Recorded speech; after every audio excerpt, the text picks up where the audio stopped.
But we applaud him for his role in the grain deal that was made. This fall, there will also be thousands of Ukrainian children who have been traumatized over the past month, who are not able to start school. And we will mention that, the ongoing fight causing so much trauma to children. So with that, any questions you may have? Do you see any way out after 6 months? I think that's the question we all have. Right now, I don't think we are too optimistic, unfortunately. But I think this chamber, and we will say that today as well, that there is an obligation for this chamber to continue the work to maintain international peace and security. That's why we are there. But right now, we are mainly supporting the Secretary General to try to expand his efforts to find a way out. Thank you.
Hear about the situation in Ukraine following Russia's invasion, and to hear from the Secretary General following his recent visit. Since the invasion 6 months ago, thousands of Ukrainians have been killed, tortured or abducted. We warned 7 months ago that Russia was planning to invade. Today we warn that Russia is planning to legitimize its annexation with fake referenda. We are very clear about this. You cannot legitimize an illegal invasion with illegal referenda. The United Kingdom is clear that we support the Ukrainians 30 years on from their independence, in which 90% of Ukrainians voted for independence, and despite Russian allegations and claims to the contrary, their strength and their belief in their own sovereignty, their pride in their sovereignty, remains as strong as ever. Thank you. Ambassador, there has been more weapons sent to Ukraine comparing to diplomacy from England. Any comment about that? No, I would just be clear that the United Kingdom remains absolutely steadfast in its support of Ukraine, as we have done throughout the conflict. We will not recognise Russia's annexation of Crimea or any other parts of Ukraine, and so our situation has not changed. We continue to support Ukraine's efforts. How about diplomacy? I mean, there has been like zero diplomacy effort to end the conflict. No, there's been a lot of diplomacy. The question about peace negotiations is for the Ukrainians, but the best way to end the conflict would be for Russia to withdraw its troops and end its illegal occupation. Thank you. Ambassador.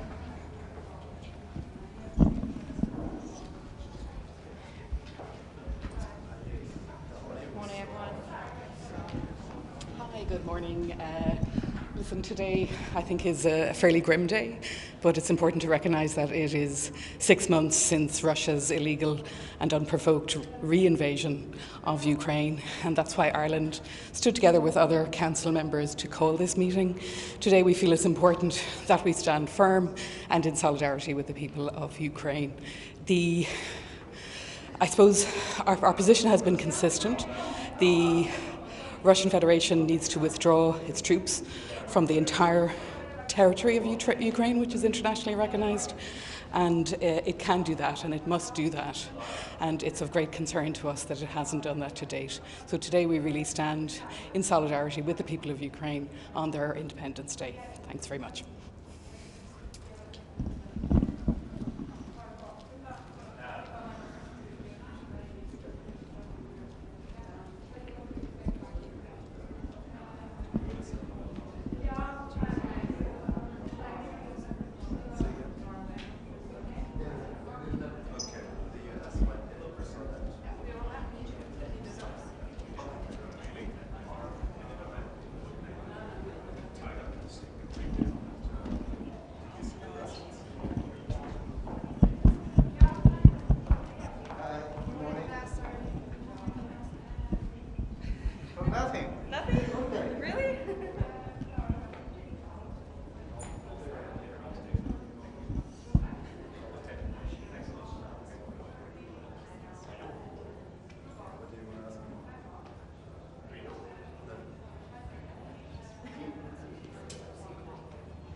deeply shocked and saddened by the news of the resumption of hostilities in Ethiopia. Ethiopians, Tigrayans, Amaras, Oromos, Afars have already suffered too much.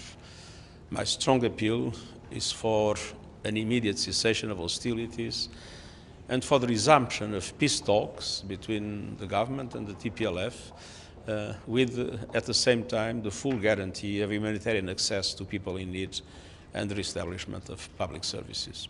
Thank you very much. Secretary General, I know you just got back from Ukraine. Can you talk about what you were feeling on board that ship of grain that was bound for Africa? And do you see any way forward after 6 months of this conflict, which has upended global markets and food prices? Do you have any words of hope for the international community? Well, one thing is true.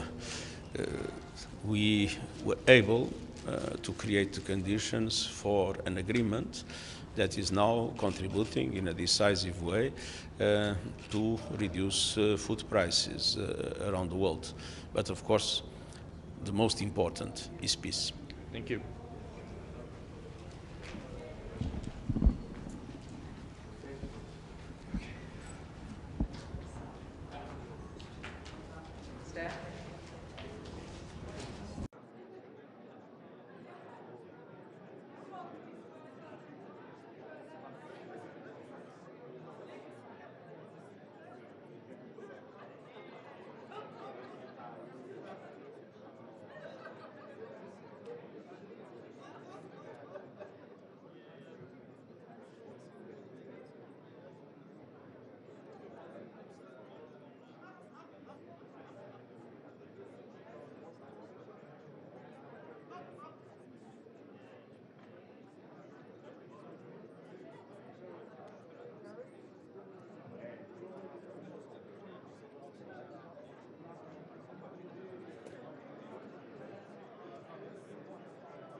我宣布，安全理事会第9115次会议现在开始。本次会议的临时议程是维护乌克兰和平与安全。议程通过。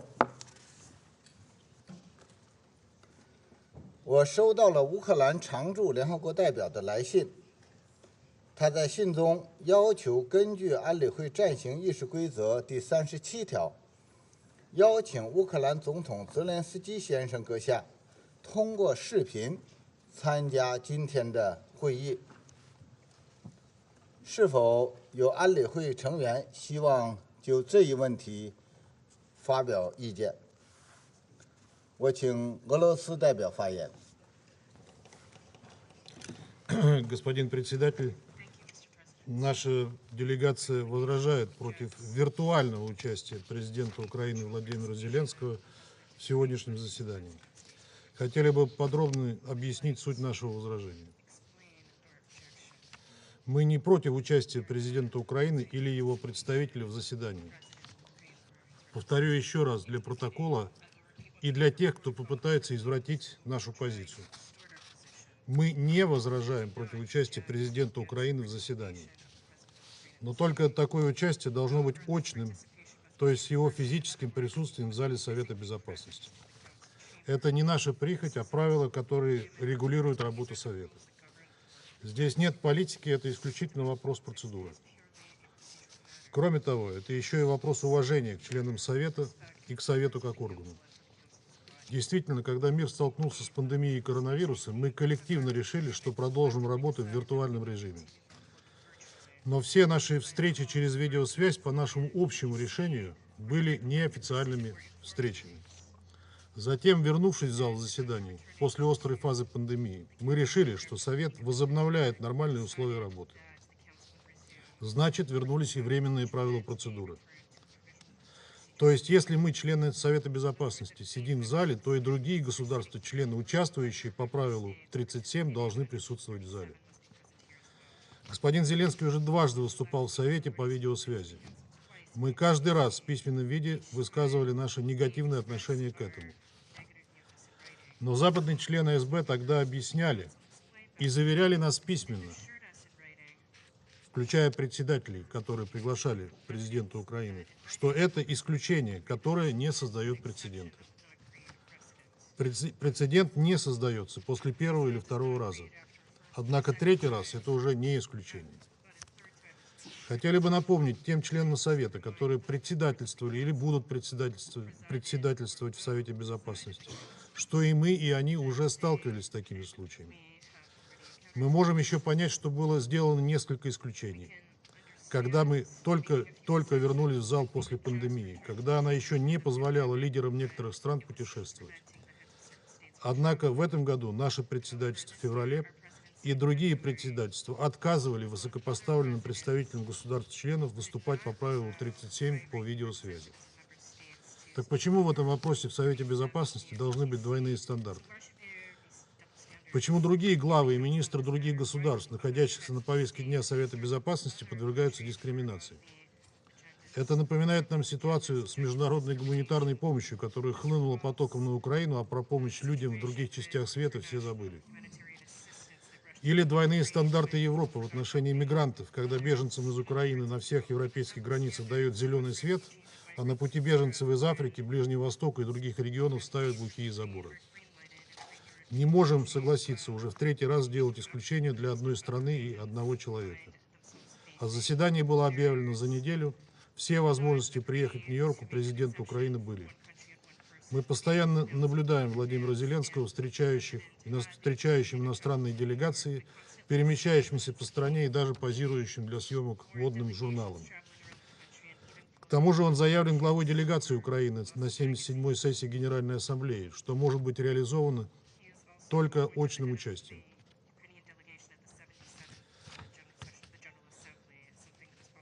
Из этого можно сделать вывод, что ограничений для перемещения президента не существует.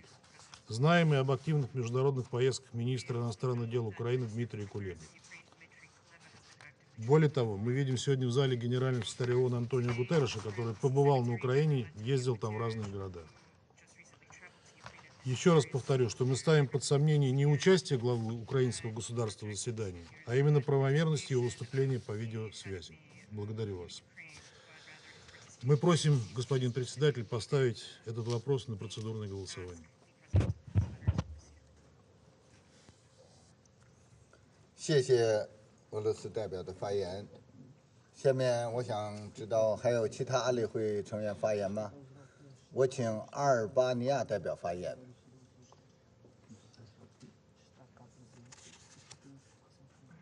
Thank you very much, Mr. President. We listened carefully to the arguments put forward by the delegation of Russia. We disagree with them, and let me explain. We have discussed on this issue in the past, and here we are again, unfortunately, since the situation on the ground in Ukraine has not changed, has not improved.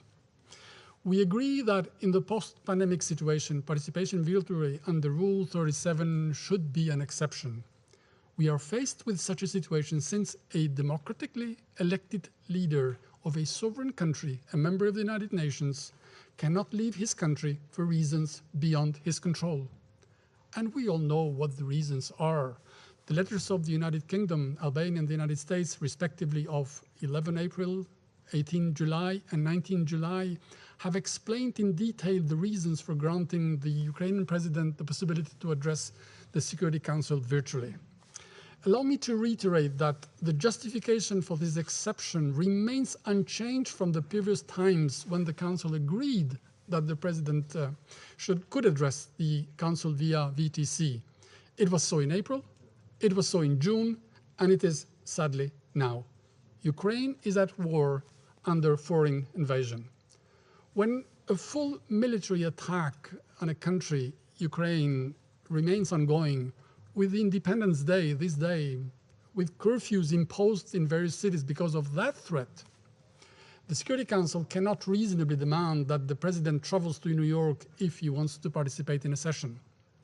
It is therefore legitimate that we fully understand that in such circumstances, the situation in Ukraine requires President Zelensky to be there. This is a unique and exceptional situation at this moment in the world, and therefore for this Council as well. We therefore strongly support the participation of President Zelensky via VTC and invite other members to vote in favor. I thank you. 我感谢阿尔巴尼亚代表的发言。还有其他代表发言吗？鉴于安理会成员发表的意见，并根据俄罗斯代表提出的请求，我提议将以下提案付诸表决，即根据安理会暂行议事规则第37条，邀请乌克兰总统泽连斯基先生阁下通过视频参加今天的会议。我现在将该提案付诸表决。赞成根据安理会暂行议事规则第37条，邀请乌克兰总统泽连斯基先生阁下通过视频参会的，请举手。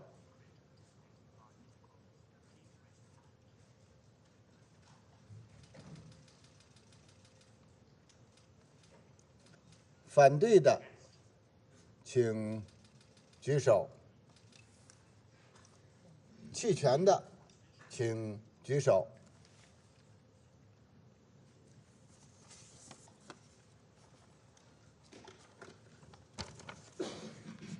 表决结果如下：13票赞成，1票反对，1票弃权。邀请乌克兰总统泽连斯基先生阁下视频参加今天会议的提案获得通过。我现在请俄罗斯代表发言。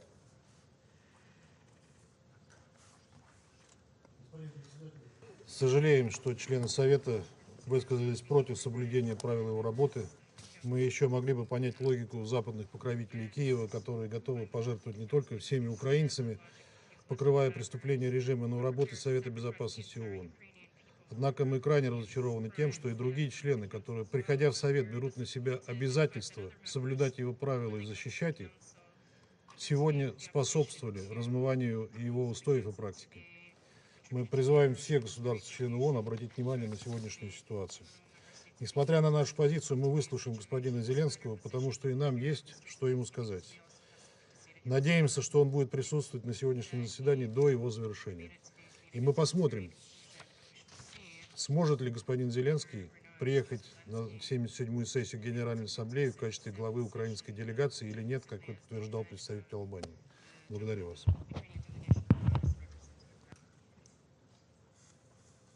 我感谢俄罗斯代表的发言。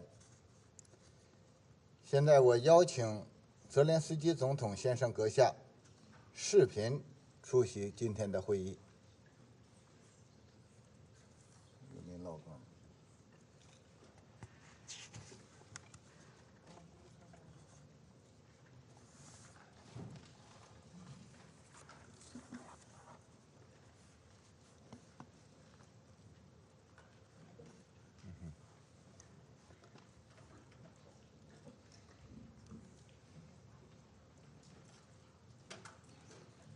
按照安理会暂行议事规则第39条，我邀请主管政治和建设和平事务的副秘书长迪卡洛女士参加本次会议。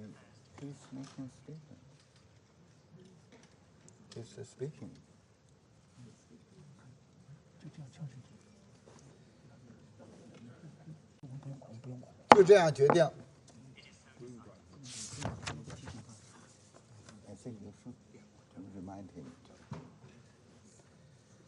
按照安理会暂行议事规则第39条，我还邀请欧洲联盟驻联合国代表团临时代办龚扎头先生参加本次会议，就这样决定。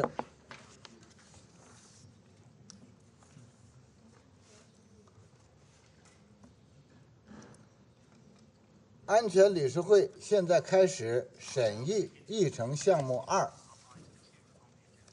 我现在荣幸地请秘书长安东尼奥·古特雷斯先生阁下发言。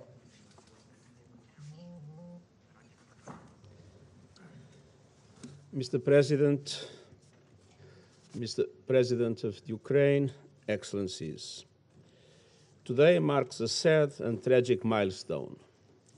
6 months since Russia's 24th of February invasion of Ukraine. During this devastating period, thousands of civilians have been killed and injured, including hundreds of children. And countless others have lost their family members, friends, and loved ones. The world has seen grave violations of international human rights law and international humanitarian law committed with little to no accountability. And millions of Ukrainians have lost their homes and their worldly possessions, becoming internally displaced or refugees. With the onset of winter, humanitarian needs continue to rise rapidly, with millions of people in need of assistance and protection. As these needs skyrocket, it is imperative that humanitarian actors in Ukraine have safe and unhindered access to all people who require assistance, no matter where they live. Mr. President, the consequences of this senseless war are being felt far beyond Ukraine. We are seeing new vulnerabilities emerge in a global environment already worn out by conflicts, inequality, pandemic-induced economic and health crises, and climate change, with a disproportionate impact on developing countries. The acceleration of already high food, fertilizer, and fuel prices has triggered a global crisis that could drive millions more into extreme poverty, magnifying hunger and malnutrition, while threatening to raise the global humanitarian caseload to new highs and erase hard-won development gains. Vulnerable communities are grappling with the largest cost of living crisis in a generation, high commodity and transportation costs are having major repercussions for existing humanitarian operations.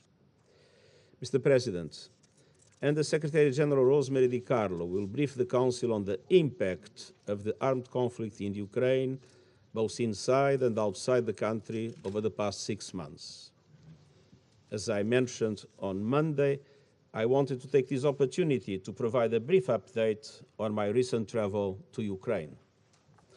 I would like to have been able to do the same yesterday, based on my experience in discussions about Zaporizhia, but unfortunately I was out of New York with a dislocation planned that was impossible to change at such a short notice. My visit was an important opportunity to follow up on the landmark deal that has brought a measure of hope, especially to developing countries and millions of vulnerable people bearing the brunt of the global food crisis, some of them on the edge of famine. I can report to the Council that the Black Sea Grain Initiative, signed in Istanbul in July, is progressing well, with dozens of ships sailing in and out of Ukrainian ports, loaded so far with over 720,000 metric tons of grains and other food products. These deals would not have been possible without the constructive approach of both Ukraine and Russia and the efforts of the government of Turkey. During my visit to Lviv, I met with Ukrainian President Zelensky and Turkish President Erdogan. I thank them for their continued engagement to support the implementation of the initiative to ensure the safe passage of Ukrainian food products and fertilizers to those in need and to the world at large.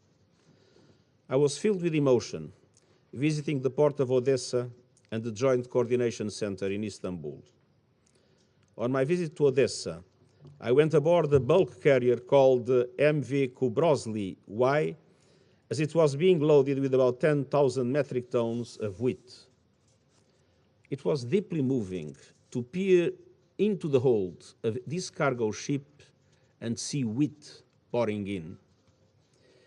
Even if in a limited way, the storied port of Odessa, which had been paralyzed for months, is slowly coming to life thanks to the initiative.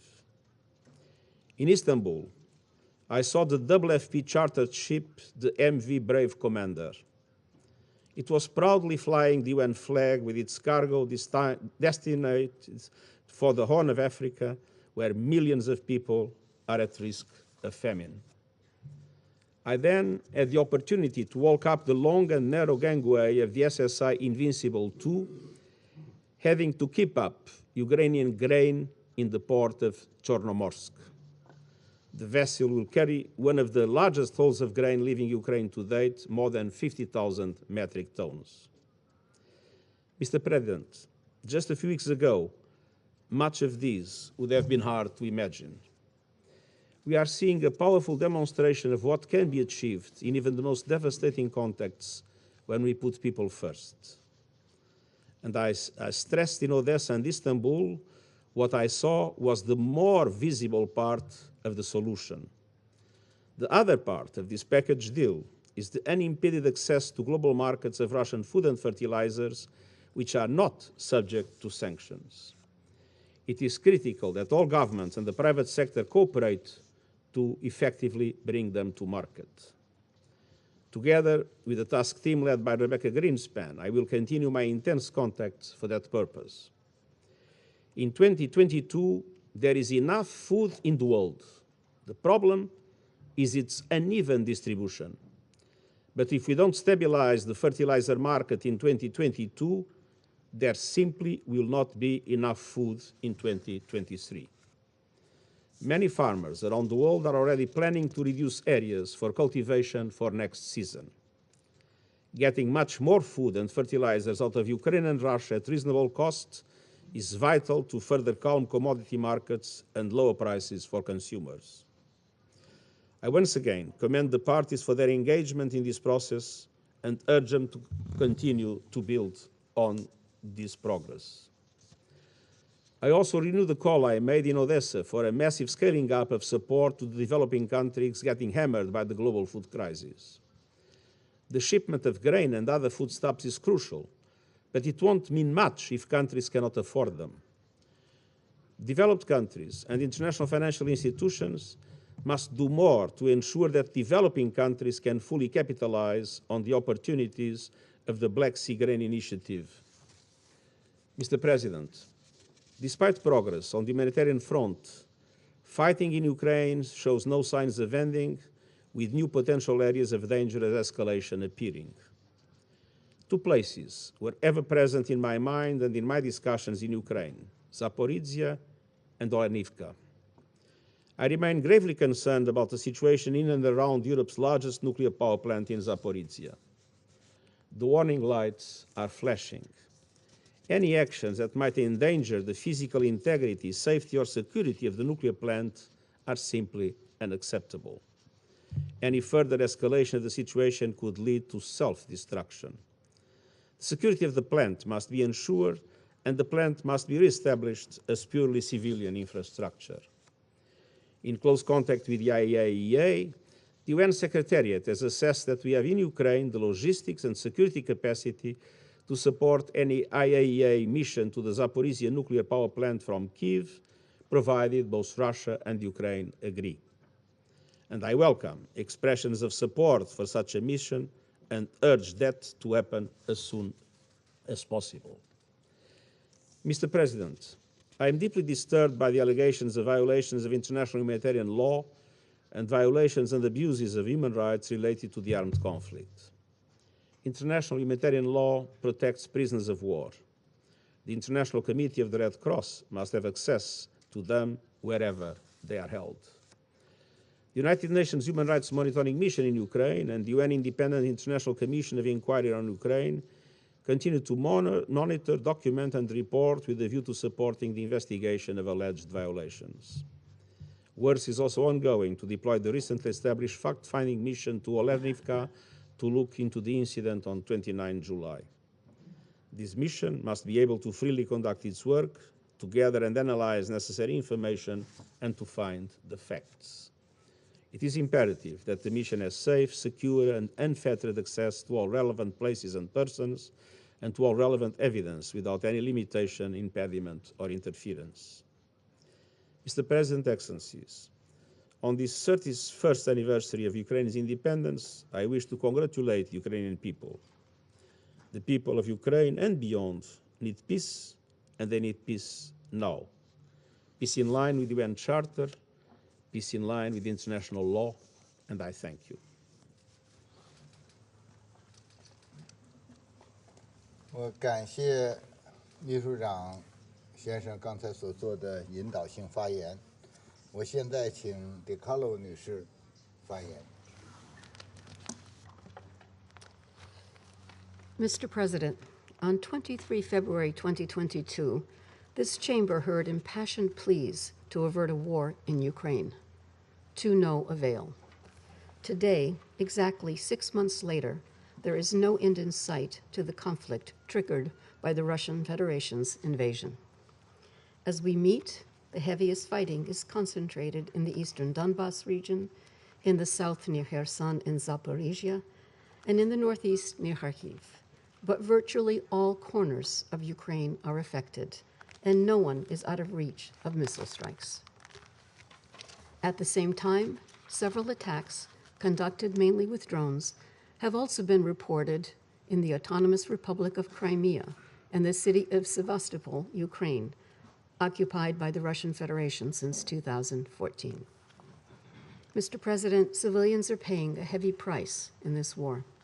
During the past 181 days, the Office of the High Commissioner for Human Rights has recorded 13,560 civilian casualties, 5,614 killed, and 7,946 injured. These figures are based on verified incidents. Actual numbers are considerably higher. The majority of civilian casualties were caused by explosive weapons with wide area effects. The use of these weapons in and around populated areas has predictable and devastating consequences. To date, OHCHR has documented damage, destruction, or use for military purposes of 249 medical facilities and 350 educational facilities. Actual figures may be higher. The indiscriminate shelling and bombing of populated areas, killing civilians and wrecking hospitals, schools, and other civilian infrastructure are actions that may amount to war crimes. Mr. President, we continue to receive reports of human rights violations. The arbitrary detention and enforced disappearance of civilians, including local authorities, journalists, civil society activists, and other civilians, continues. OHCHR has documented 327 cases of arbitrary detention and enforced disappearance of civilians by the Russian Federation and affiliated armed groups in non-government controlled territory. OHCHR has also recorded 39 arbitrary arrests in Ukrainian government-controlled territory and 28 other cases that may amount to enforced disappearance. 14 victims of enforced disappearances perpetrated by the Russian Federation and affiliated armed groups were found dead or died while in detention, 13 men and 1 woman. OHCHR has also corroborated allegations of hundreds of willful killings of civilians while parts of Kyiv, Chernihiv, and Sumy regions were under Russian control in February to March 2022. It has also verified 43 cases of conflict-related sexual violence, the majority attributable to Russian armed forces. Mr. President, we're also concerned about the situation of prisoners of war on both sides. All prisoners of war are protected under international humanitarian law. There's a need for unimpeded and confidential access by the International Committee of the Red Cross to all places of detention, including to places of internment of Ukrainian prisoners of war and civilian detainees in the Russian Federation. We are concerned by reports that the Russian Federation and affiliated armed groups in Donetsk are planning to try Ukrainian prisoners of war in a so-called international tribunal in Mariupol. Any tribunal must respect the protections afforded to all prisoners of war by international law, including fair trial guarantees. The failure to uphold these standards could amount to a war crime. Mr. President, humanitarian needs continue to rise rapidly. At least 17.7 million people, or 40% of the Ukrainian population, need humanitarian assistance and protection, including 3.3 million children. Humanitarian access is of great concern. Roads are heavily contaminated with explosive ordnance, putting civilians at risk and stopping humanitarian convoys from reaching them. Over 6.6 million internally displaced persons have been recorded. Another 6.7 million people have left Ukraine to other countries in Europe, most of them women and children. Mr. President, as winter approaches, the destruction caused by war, combined with the lack of access to fuel or electricity due to damaged infrastructure, could become a matter of life or death if people are unable to heat their homes. An estimated 1.7 million people are already in need of urgent assistance with heating, shelter repair, and other winterization preparation, as temperatures in parts of the country are expected to decline to minus 20 degrees Celsius. The UN's ongoing winterization efforts aim to complement and support the work led by the government of Ukraine. Our revised flash appeal requires $4.3 billion to support 17.7 million people in need of assistance through December 2022.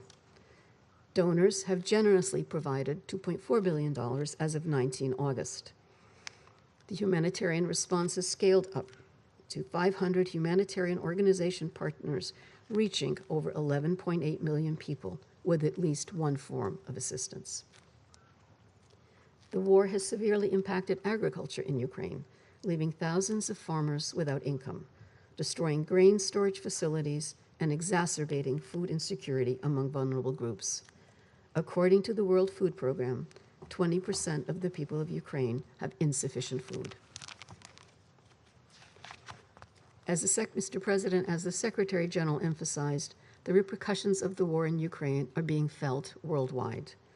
According to World Food Program estimates, 345 million people will be acutely food insecure or at a high risk of food insecurity in 82 countries with a WFP operational presence. This represents an increase of 47 million acutely hungry people due to the ripple effects of the war in Ukraine. Last month, UNDP estimated that up to 71 million people may have already been pushed into poverty in the 3 months after the start of the war. Key affected areas include the Balkans, the Caspian Sea region, and sub-Saharan Africa, particularly the Sahel. The global financial situation remains volatile, with concerns about potential stagflation scenarios in the latter part of 2022 and 2023. Energy markets remain under stress, a serious concern as the winter season in the Northern Hemisphere approaches. While food prices have stabilized in recent weeks, this is not necessarily translated into lower inflation rates yet. Inflation continued to accelerate in July of this year. It is breaking multi-decade records in developed countries, and yet it is developing countries and LDCs that have been more drastically affected. The fiscal situation in many developing economies is a particular concern, particularly as their borrowing ability has been fragile following the need to respond to the COVID-19 pandemic with significant expenditures. Today, developing country debts and import bills are coming under further pressure. We remain concerned that the deteriorating socioeconomic situation in developing countries, particularly those in already fragile situations, could lead to social unrest. While it is difficult to establish a direct link to the war, we have already seen an increase in the number of riots between the first and second quarter of 2022. Mr. President, today's grim 6-month anniversary coincides with Ukraine's National Day. This is an occasion to celebrate the country's sovereignty and independence and proud heritage, and we congratulate the people of Ukraine on this day. But let us recall that the human and material toll of this war is tragic, colossal, and evident. First and foremost, for Ukraine and its people.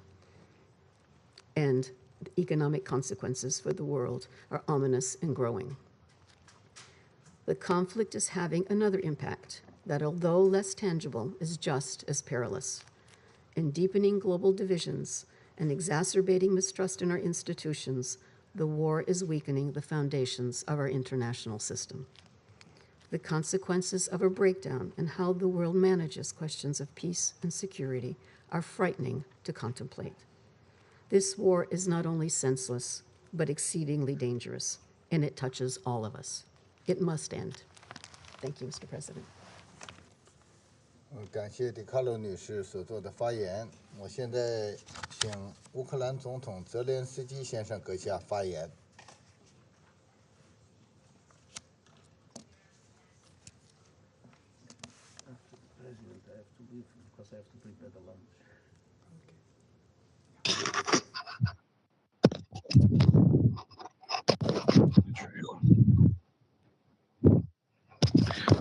Thank you to everyone. Thank you for this support and greetings from the independent and free Ukraine for the fight for its Russian terror.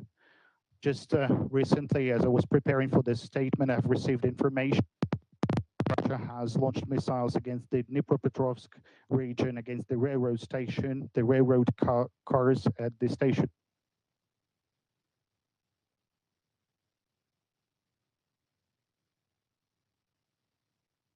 People and 50 people were injured. Unfortunately, the death toll could increase. This is our life every day. This is how Russia got prepared for this UN session. Ladies and gentlemen, Mr. President, Mr. General Secretary, UN, all those the UN Charter. Today, our country celebrates the day, the Independence Day. And now every one of you can see how much in the world is dependent on our independence, and whether Ukraine is at peace, whether our people are safe, whether whether the integrity of our territory and the availability of our borders are guaranteed. You can take any aspect of this terrible against us, and each of these aspects will be related to one or another global crisis. Now, what is happening right now? Russia has put the world on the brink of a radiation catastrophe. It is a fact that the Russian military has turned the territory of the largest nuclear power plant in Europe, the Zaporizhzhia nuclear power plant, into a war zone. This is a fact. The Russia's armed provocation, shelling, deployment of terrorists on the territory of the station under the Russian flag. Now, Europe and neighboring regions face the threat of the radiation pollution. This is a fact.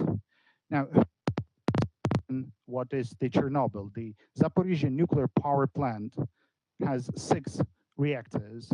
Only 1 reactor exploded in Chernobyl. The IAEA mission should take permanent control of the situation at the Zaporizhzhia nuclear plant as soon as possible, and Russia should unconditionally stop nuclear blackmail and completely withdraw from the station. Russia has on the hunger. It is a fact that Russian blockade of Ukrainian ports and Azov Sea increased the deficit in the already destabilized food market, and this is situation in different parts of our planet, let alone the drought in Europe, the largest over the last 500 years. Fortunately, we've managed to create. Russia was forced to accept the terms of international community, allowing to restore grain export from 3 Ukrainian ports. It relieves a part of the tension in the food market, but does not remove the threat completely. Only the full recovery of Ukrainian agricultural exports without any obstacles can be a guarantee that tens of millions of people around the world would have something to eat.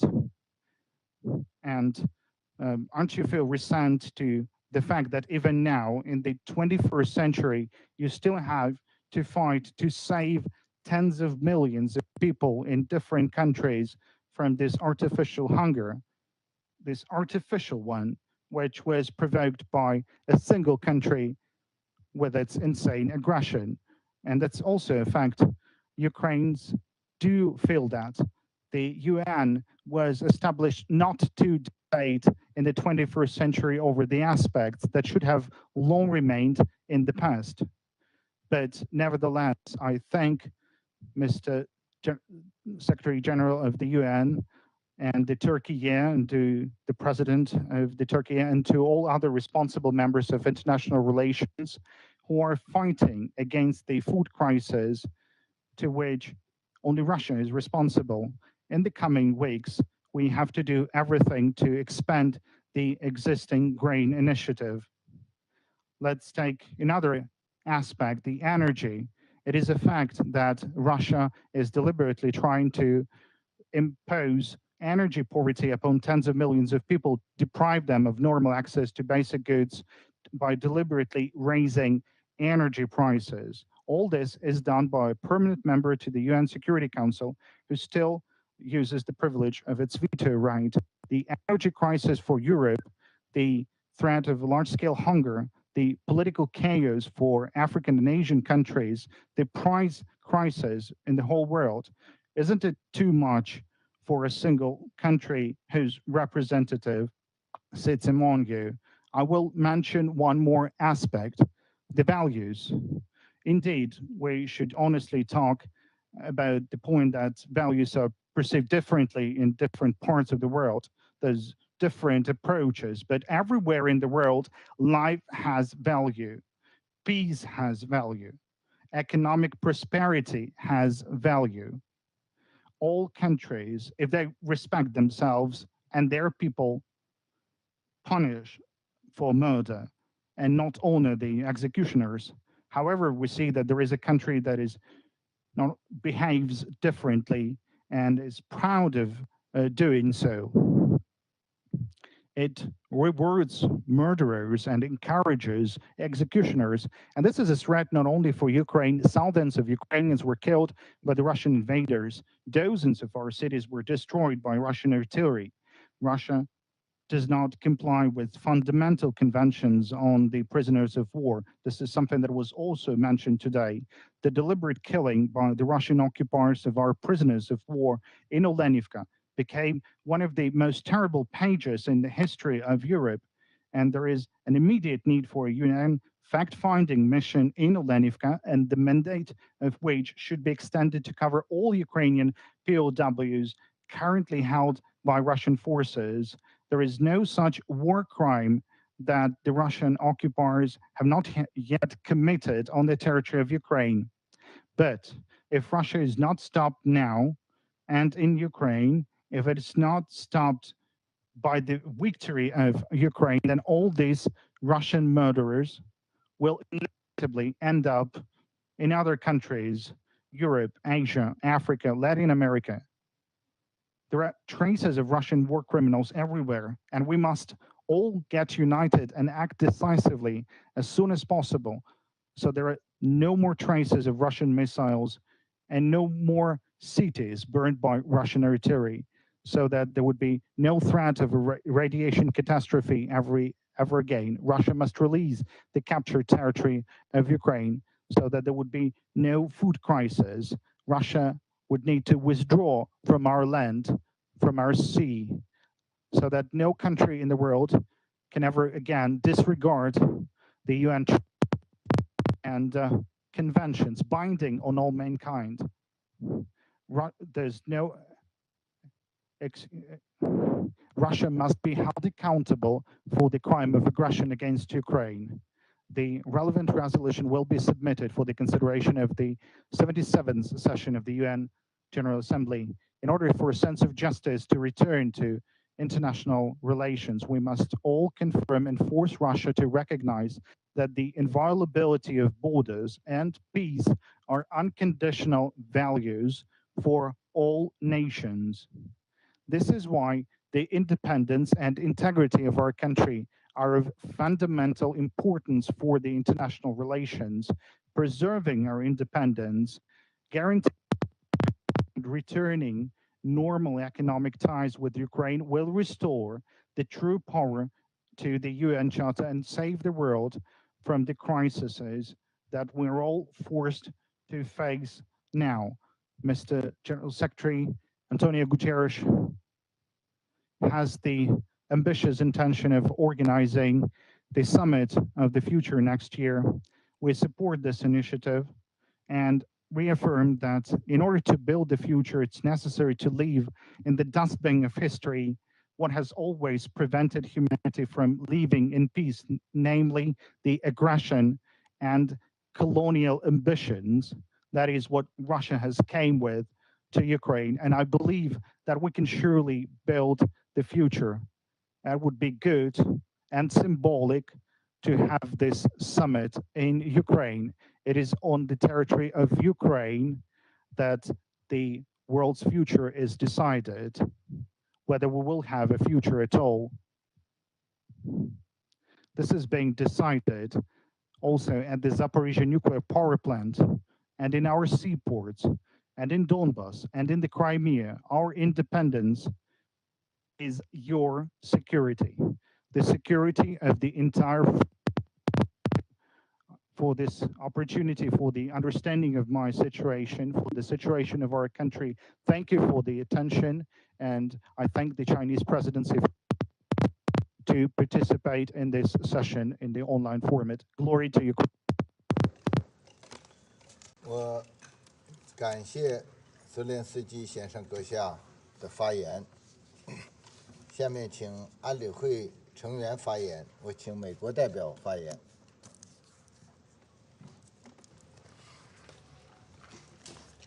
Thank you, Mr. President.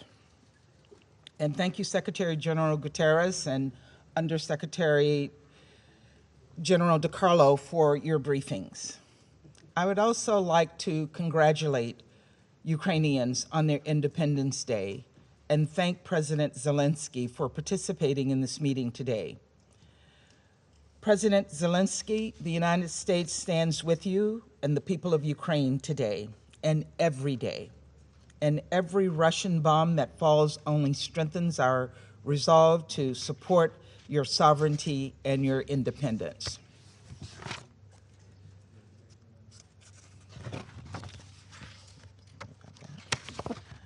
Today marks 6 months of Russia's premeditated, unjustifiable, and brutal full-scale war against Ukraine. Just 6 months since we, sitting here in the council chamber, watched as Russia, serving in the presidency, attempted to defend the indefensible. 6 months of Russia's defiance of the international community. 6 months of Russia's flagrant lies and disregard for international law, including violations of the UN Charter. 6 months of attacks by Russia, killing Ukrainian civilians and destroying civilian infrastructure. 6 months of devastation and missile strikes that have torn apart families and stolen the lives of too many, like the life of 4-year-old Lisa Dmitrieva, killed last month in a missile strike that left 24 people dead. 6 months of horrific atrocities, including rape, murder, and torture in towns like Bucha and Irpin and others. 6 months of families being separated and millions displaced. 6 months of killings, thousands dead. 6 months later, Russia's goal is as clear as ever: to dismantle Ukraine as a geopolitical entity and erase it from the world map. Russian disinformation campaigns are increasingly being weaponized to prepare for further attempts to annex Ukrainian territory. Russian Minister of Foreign Affairs Lavrov publicly acknowledged this as one of the Kremlin's objectives. Specifically, Russia is laying groundwork to attempt to annex the regions of Kherson and Zaporizhia and all of the Donetsk and Luhansk oblasts. Let's be clear. The international community will never recognize Russia's attempt to change Ukraine's borders by force. And when the world's leaders come to New York next month to reaffirm their commitments to the UN Charter, they are also reaffirming their support for that basic principle. So no matter how many more sham referendums, illegitimate authorities Moscow tries to install, we will continue to defend the UN Charter and uphold Ukraine's sovereignty, territorial integrity, and independence. And as we discussed yesterday, Russia is responsible for creating another grave risk to another core commitment by the international community to nuclear safety. Ukraine had an impeccable record of nuclear energy safety and security at the Zaporizhzhia nuclear power plant. But Russia recklessly attacked and seized control of this plant by force, risking nuclear disaster. In a similar vein, we are particularly concerned by Russia's so-called filtration operations, which involve the systematic forced deportations of Ukrainian civilians to remote areas of Russia. These camps are abducting and separating children from their parents.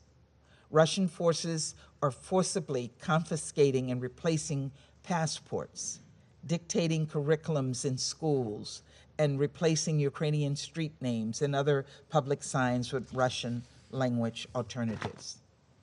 The evidence of Russian forces interrogating, detaining, and forcibly deporting hundreds of thousands of Ukrainians, including children, continue to mount. The reasons are clear. They want to destroy Ukraine, its culture, its people, its very existence. Even where we have seen progress, like the movement of grain and other foodstuff from Ukrainian ports following the much-needed arrangement signed with Turkey, Russia did not let us forget about its intentions. Mere hours after the deal was inked, Russia launched missiles at the port of Odessa. Those missiles were a potent reminder millions of Ukrainians are still under siege, and tens of millions around the world are being driven to hunger by Russia's actions. For all this violence and carnage, these hunger and humanitarian crises, these human rights abuses and threats to vulnerable groups, Russia, and Russia alone, bears sole responsibility. And Russia alone is the sole hindrance to a swift resolution to this crisis. We must continue to call for and ensure accountability for all of Russia's atrocities. Today marks 6 months of the war, but it also marks Ukraine's Independence Day, a day normally celebrated by parades with festivals with joy. Many of us came together in a similar kind of celebration on July 4th last month on the UN lawn as America celebrated its independence. And we ate and we danced and we looked in awe at the fireworks in the sky. In Ukraine today, there are none of the typical festivals, no feasts or concerts. Citizens have been told to stay away from cities and to look for very different kinds of explosions from the sky. And we heard President Zelensky describe just that to us today. One Ukrainian citizen told an NPR reporter that she hopes that, and I'll quote her, she hopes that we can celebrate independence without weapons in the future, maybe with flowers and dances instead. Let us do everything we can to bring the flowers and the dances back to Kyiv, back to Ukrainians. And let us pray by this time next year, her dream has come true. Thank you, Mr. President. 谢谢美国代表的发言，下面请阿尔巴尼亚代表发言。Thank you, Mr. President, and let me also thank the ESG and USG DiCarlo for their update information. 31 years ago today, Ukraine declared its independence from the decaying Soviet Union. It is a day to celebrate, and I'm sure, despite the situation, Ukrainians in Ukraine and abroad will proudly mark their day in a way or another. We join them in this and welcome you, President Zelensky, in this meeting under the exceptional circumstances you and your country continue to endure. But celebrations are not easy and hardly joyful when you are under attack by your neighbor that pretends from dawn to dusk to be your brother, but that kind of brother that is assaulting you, killing your people, destroying your homes, bombarding your cities, abusing your women, deporting your people, breaking your country, denying your existence. That abusive brother that wants to take everything you have. Mr. President, today marks also exactly 6 months from the start of the invasion, the day when the UN Charter was thrown in the Kremlin shredder, when the term respect for international law lost any meaning in Moscow. It marks 27 weeks from the adoption of the United Nations General Assembly resolution when the whole world, but 4, asked Russia to stop the war and respect the sovereignty of Ukraine. It marks 25 weeks from a legally binding order of the International Court of Justice, the highest international court addressed to Russia to immediately stop military activities. All these calls and documents continue to be ignored. Russia persists in its course with a clear intention to dismantle Ukraine and subjugate its people, despite unquestionable evidence and hard proof that its actions have and continue to produce serious global destabilizing effects on security, energy, food, including the risk of a nuclear catastrophe, and are increasingly decoupling Russia from the rest of the European continent. We commend Turkey and the Secretary General for their tireless and successful efforts in making sure that grain and other food products are exported from Ukraine and go on the tables of the needy throughout the world.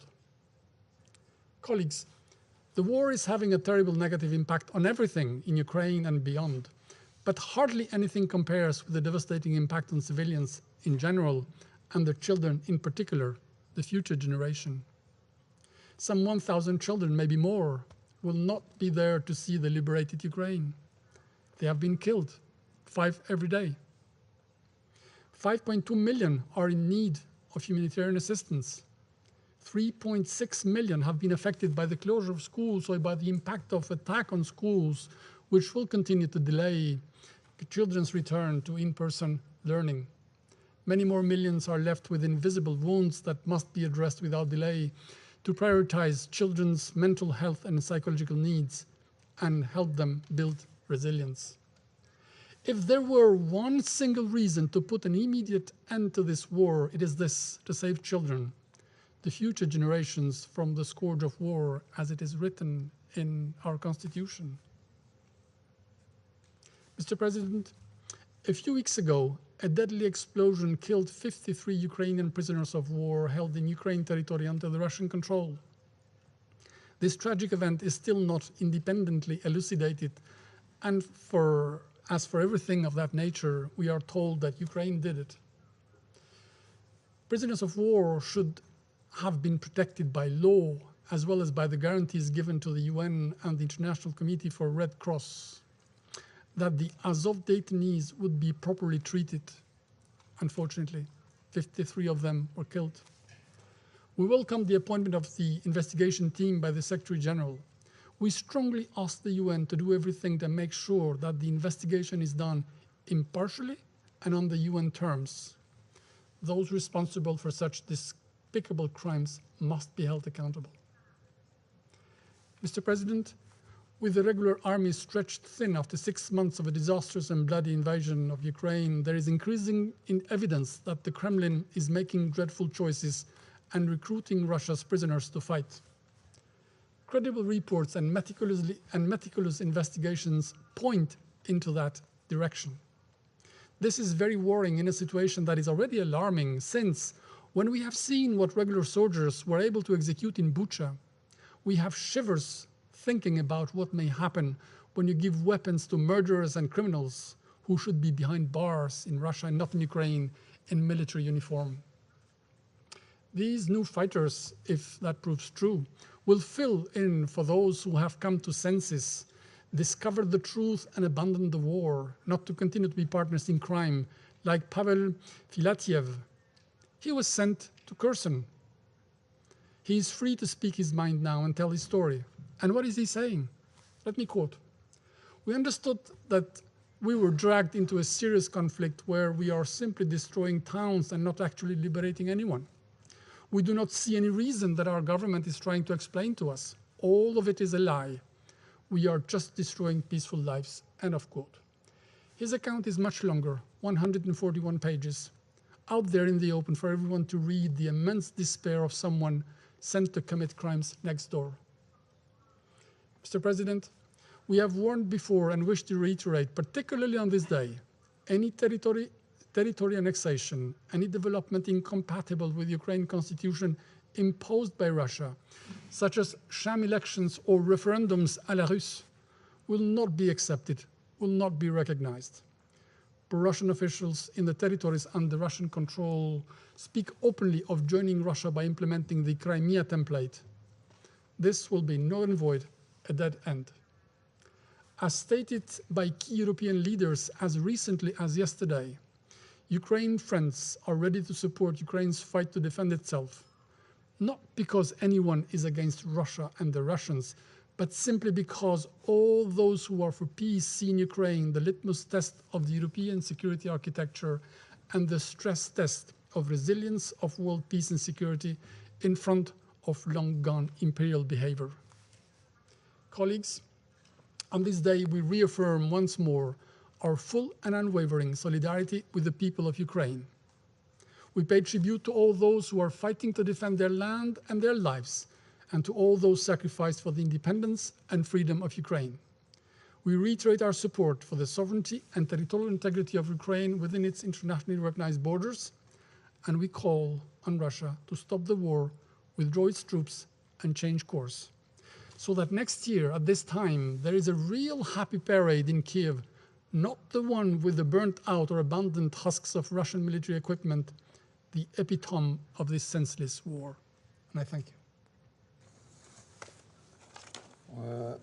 感谢阿尔巴尼亚代表的发言，下面请法国代表发言。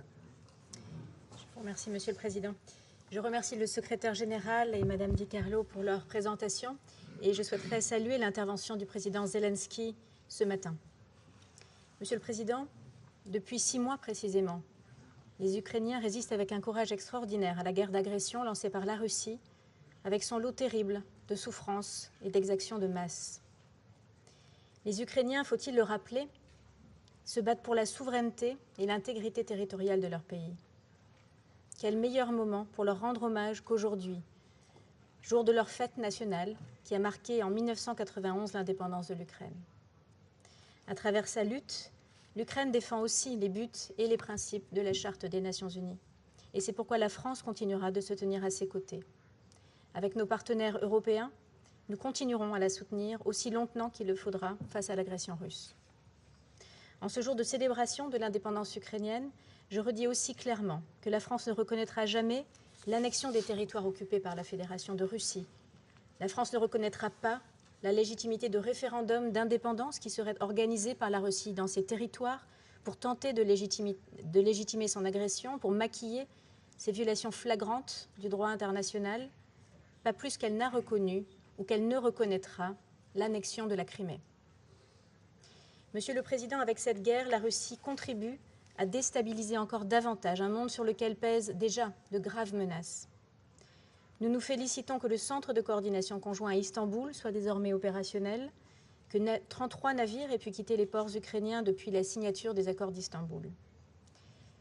Mais ne nous leurrons pas, les effets négatifs de la guerre conduite par la Russie se poursuivent, perdurent et se multiplient. Les chaînes d'approvisionnement sont toujours perturbées, les coûts de transport demeurent très élevés, le marché de l'énergie est bouleversé, et tant que durera l'agression russe, ces effets continueront à se propager. La présence de troupes russes sur le site de la centrale nucléaire de Zaporijjia fait également peser le risque d'un accident nucléaire aux effets potentiellement dévastateurs. Nous rappelons notre appel au retrait des forces russes. Tout incident serait de la responsabilité première de la Russie. Il est crucial que l'AIEA puisse conduire une mission d'experts sur le terrain dans les plus brefs délais. Monsieur le Président, les informations qui nous parviennent concernant des exécutions extrajudiciaires, des actes de torture à l'encontre des prisonniers ukrainiens, en particulier dans le village de Lenivka, mais pas seulement, sont extrêmement choquants. La Russie doit respecter le droit international humanitaire. Il s'applique à tous les conflits armés internationaux, nous le rappelons, qu'elles reconnaissent ou non être en guerre, ainsi que le droit international des droits de l'homme. La France, aux côtés de ses partenaires, s'est mobilisée dès les premiers jours de l'agression russe pour que les auteurs des crimes commis en Ukraine soient identifiés, soient poursuivis et que leurs crimes soient documentés. Nous soutenons activement le travail de la Cour pénale internationale qui enquête sur des faits susceptibles de constituer des crimes de guerre, de génocide ou de crimes contre l'humanité. Nous soutenons également les enquêtes des juridictions ukrainiennes. Et nous resterons aussi attentifs aux éléments que publiera prochainement la commission d'enquête internationale et indépendante qui a été créée par le Conseil des droits de l'homme avec le soutien de la France. Enfin, nous appelons une nouvelle fois la Russie à faire le choix de la diplomatie pour rebâtir la paix avec l'Ukraine dans le respect de sa souveraineté, dans le respect de son intégrité territoriale et dans ses frontières internationalement reconnues. Ce au moment et dans les conditions que décideront les Ukrainiens qui sont la partie agressée. La France continuera à s'engager à cette fin. Je vous remercie.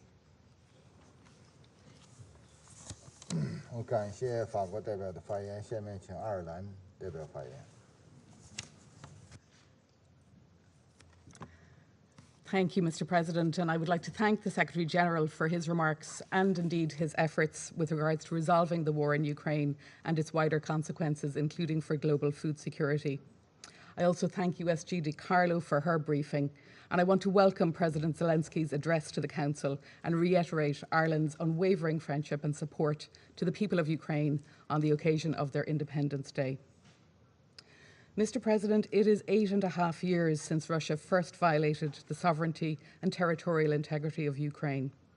It is 6 months to the day since Russia launched its further illegal, unprovoked invasion of Ukraine, violating and attacking the core principles of this United Nations.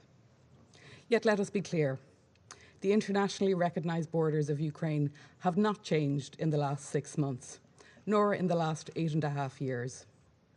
The decision by Russia to invade Ukraine has not changed those borders. They did not change in 2014, and they have not changed in 2022. Neither will unilateral steps by Russia to integrate parts of Ukraine be recognised for anything other than flagrant violations of the principles of sovereign independence and non-intervention, and a bold attempt to entrench a supposed sphere of influence.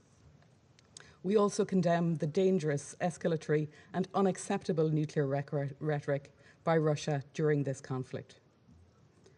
Mr. President, for 183 days, Ireland has called for an end to the unjustified and unjustifiable war being waged against Ukraine. As each day passes, reports of violations of human rights and international humanitarian law by Russia grow. Civilians in Ukraine continue to pay the highest price. For 6 months, they have been living under terror, not knowing when and where the next bomb will strike. We therefore once again call on Russia to comply with its obligations under international law. Parties to the conflict must comply with international humanitarian law. They have an obligation to distinguish between civilians and combatants and not to attack civilian objects. There is a prohibition against indiscriminate and disproportionate attacks, and an obligation to take all feasible precautions in attack. And compliance is not optional. Mr. President, as I said yesterday at our meeting, Ireland remains extremely concerned by the situation at the Zaporizhzhia nuclear power plant and the serious risk of a radiological accident or incident arising from military activity at the site with devastating consequences. We call on Russia to end its illegal occupation of the site, withdraw its troops and munitions, and ensure that the Ukrainian authorities can uphold their responsibilities for safety and security at the site. We welcome reports that a visit by the IAEA could go ahead soon and support the Secretary-General's call for the plant to remain connected to the Ukrainian power grid. Mr. President, once again, we call on Russia to end its brutal war and withdraw its troops from the entire internationally recognised territory of Ukraine and to respect the sovereignty and territorial integrity of its neighbours. Russia can end its aggression if it chooses. But even while it chooses to execute its illegal war, it still has obligations under international law, and it must comply with those obligations. We note this morning the comments from the Secretary-General and the UN Secretary and the Under-Secretary-General on humanitarian need, particularly in the face of the onset of winter. Russia's aggression continues to cause mounting hardship and suffering for the people of Ukraine, who have shown remarkable resilience and resolve. Today, Ireland stands in full solidarity with them. Thank you. 我感谢爱尔兰代表的发言。下面请挪威代表发言。Thank you, Mr. President. Russia's war in Ukraine is affecting us all. It is an attack on democratic values and on freedom. It's causing a global food crisis, and it's a blatant violation of international law and the very principles of the UN Charter. To President Zelensky, thank you for your strong testimony this morning and for the heroic fight you and the Ukrainian people are engaged in for your country and for peace and freedom of us all. Today we mark the Ukrainian Declaration of Independence in 1991. And here we are, 31 years later, because the Soviet successor state Russia has invaded Ukraine. It's truly tragic. So we reiterate our unwavering support for Ukraine's sovereignty and territorial integrity within its internationally recognized borders. USG DiCarlo, thank you for your thorough and thoughtful briefing. And Secretary General, thank you for your briefing, including on your important recent visit to Ukraine. Norway applauds your crucial role in the Black Sea Grain Initiative and your further tireless efforts to alleviate the consequences of this horrible war and to restore peace. President, Norway condemns the Russian military aggression in the strongest terms possible. Russia's warfare in urban and populated areas and the use of heavy explosive weapons is destroying homes, schools, and hospitals. And the ongoing attacks on civilians and civilian infrastructure, including nuclear power plants, is having a devastating and unacceptable impact. Thousands of civilians have already been killed. Millions have fled their homes. Others are trapped in war zones. We stand with the people all over Ukraine who continue to live in daily fear of the next attack. And we reiterate our demand that civilians must be protected and international humanitarian law and international human rights law fully respected and implemented. Humanitarian actors must be ensured access. Russia must stop the war and fully, immediately, and unconditionally withdraw its forces and military equipment from Ukraine. Russia started the war in Ukraine. It can choose to stop it. It seems clear that war crimes are being committed. These cannot be forgotten. Perpetrators on all levels must be held accountable. President, the Secretary General has talked about the beacon of hope with the resumption of Ukrainian grain exports.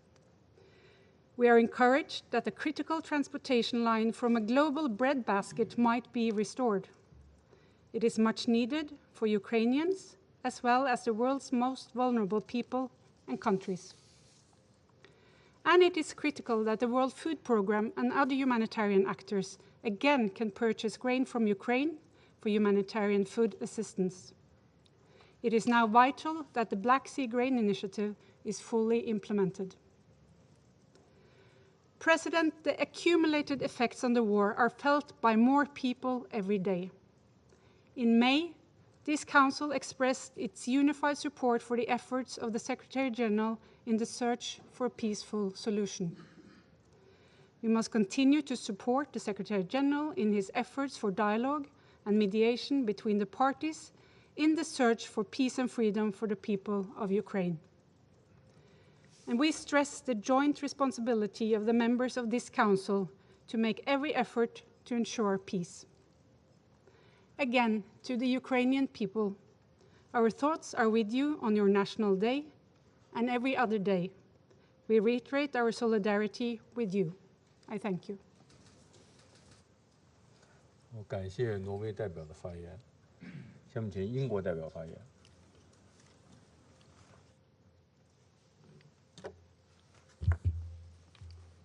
Thank you, President. On behalf of the United Kingdom, I thank the Secretary-General and Under-Secretary-General De Carlo for their briefings. We warmly welcome President Zelensky's participation in today's meeting.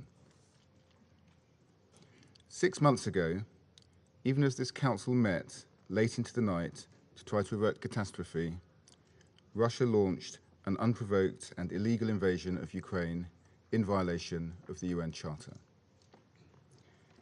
In the months that followed, Ukraine has been subjected to the full horrors of war.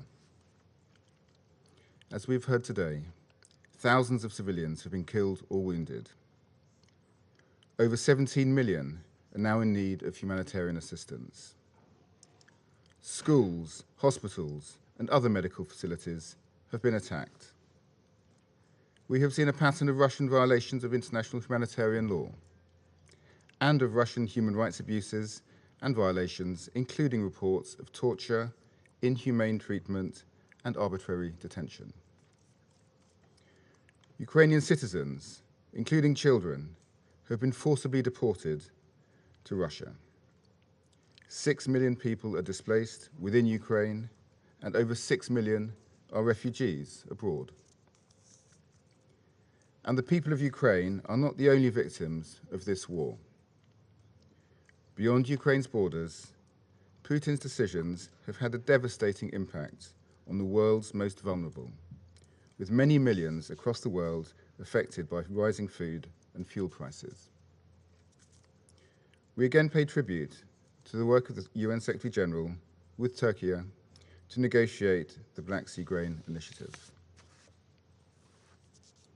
President, today, in what would be another violation of the UN Charter, there are reports that Russia is planning fake referenda to illegally annex more territory from Ukraine. Any such attempt would fool no one.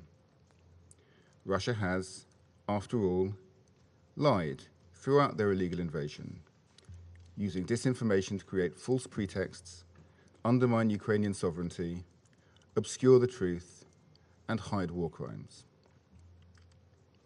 And it would further demonstrate Russia's contempt for the principles of sovereignty and territorial integrity, principles which, as member states of this organization, we have all committed to upholding. President, 31 years ago today, Ukraine declared its independence, with over 90% of Ukrainians voting in favor. Today, that pride in Ukrainian identity and sovereignty remains as strong as ever. We have all seen the courage and ingenuity of the Ukrainian people as they have fought to defend their nation against Russia's attack on their national sovereignty and right to self-determination. Ukraine's fight is a fight for the principles of the UN Charter. All of us in this chamber have a responsibility to recognize that. It is a fight that has inspired the world with its courage and defiance against brutality. So today, on Ukrainian Independence Day, we stand together with the nation of Ukraine and its heroic people who continue to resist Russia's attempts to rewrite international borders by force. We once again call for Russia to withdraw its forces from Ukraine immediately, and we call for full accountability for Russia's crimes. Thank you. 我感谢英国代表的发言。下面请巴西代表发言。 Thank you, Mr. President. I acknowledge the participation in the session of His Excellency President Zelensky, to whom I extend congratulations on the occasion of Ukraine's National Day. I thank the Secretary General and USG Rosemary DiCarlo for their remarks. 6 months after the opening of hostilities, there seems to be no solution in sight for the conflict in Ukraine.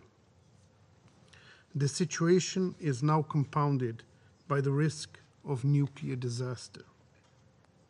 It is essential that the parties refrain from attacks that could threaten the safety of nuclear facilities, as has been happening in the vicinity of the Zaporizhzhia plant.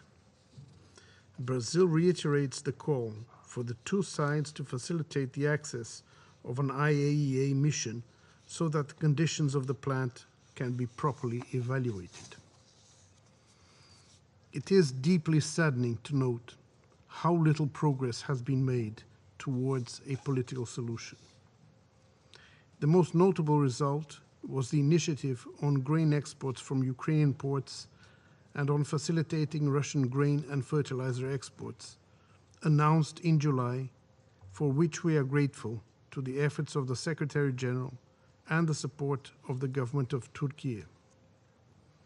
When the parties engaged in negotiations, an important result was achieved, which partly alleviates the effects of the conflict on food prices around the world, and particularly in developing countries.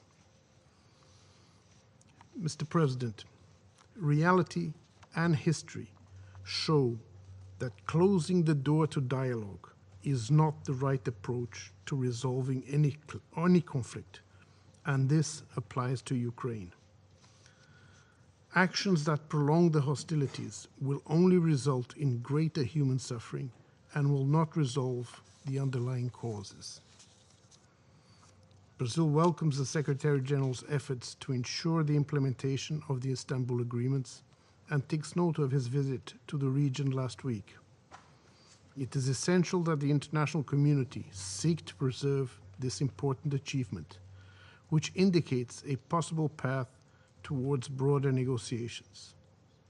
We urge the parties to keep open the channels of dialogue that made possible the Istanbul package, as they offer the best prospects for peace.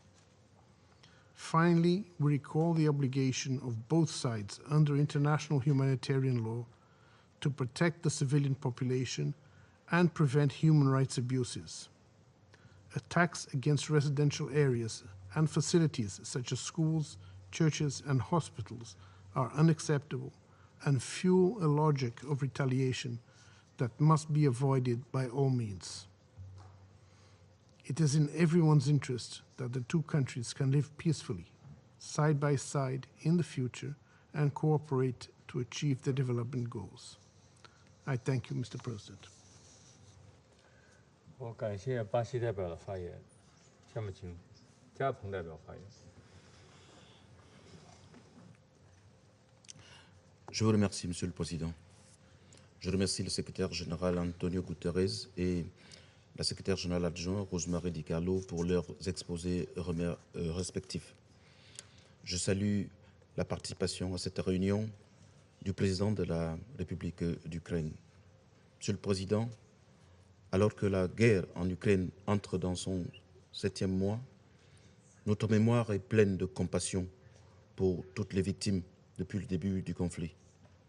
Nous exprimons notre solidarité aux survivants, parmi lesquels de nombreuses femmes, des enfants, des personnes âgées, des personnes déplacées, des réfugiés dont le quotidien a été bouleversé.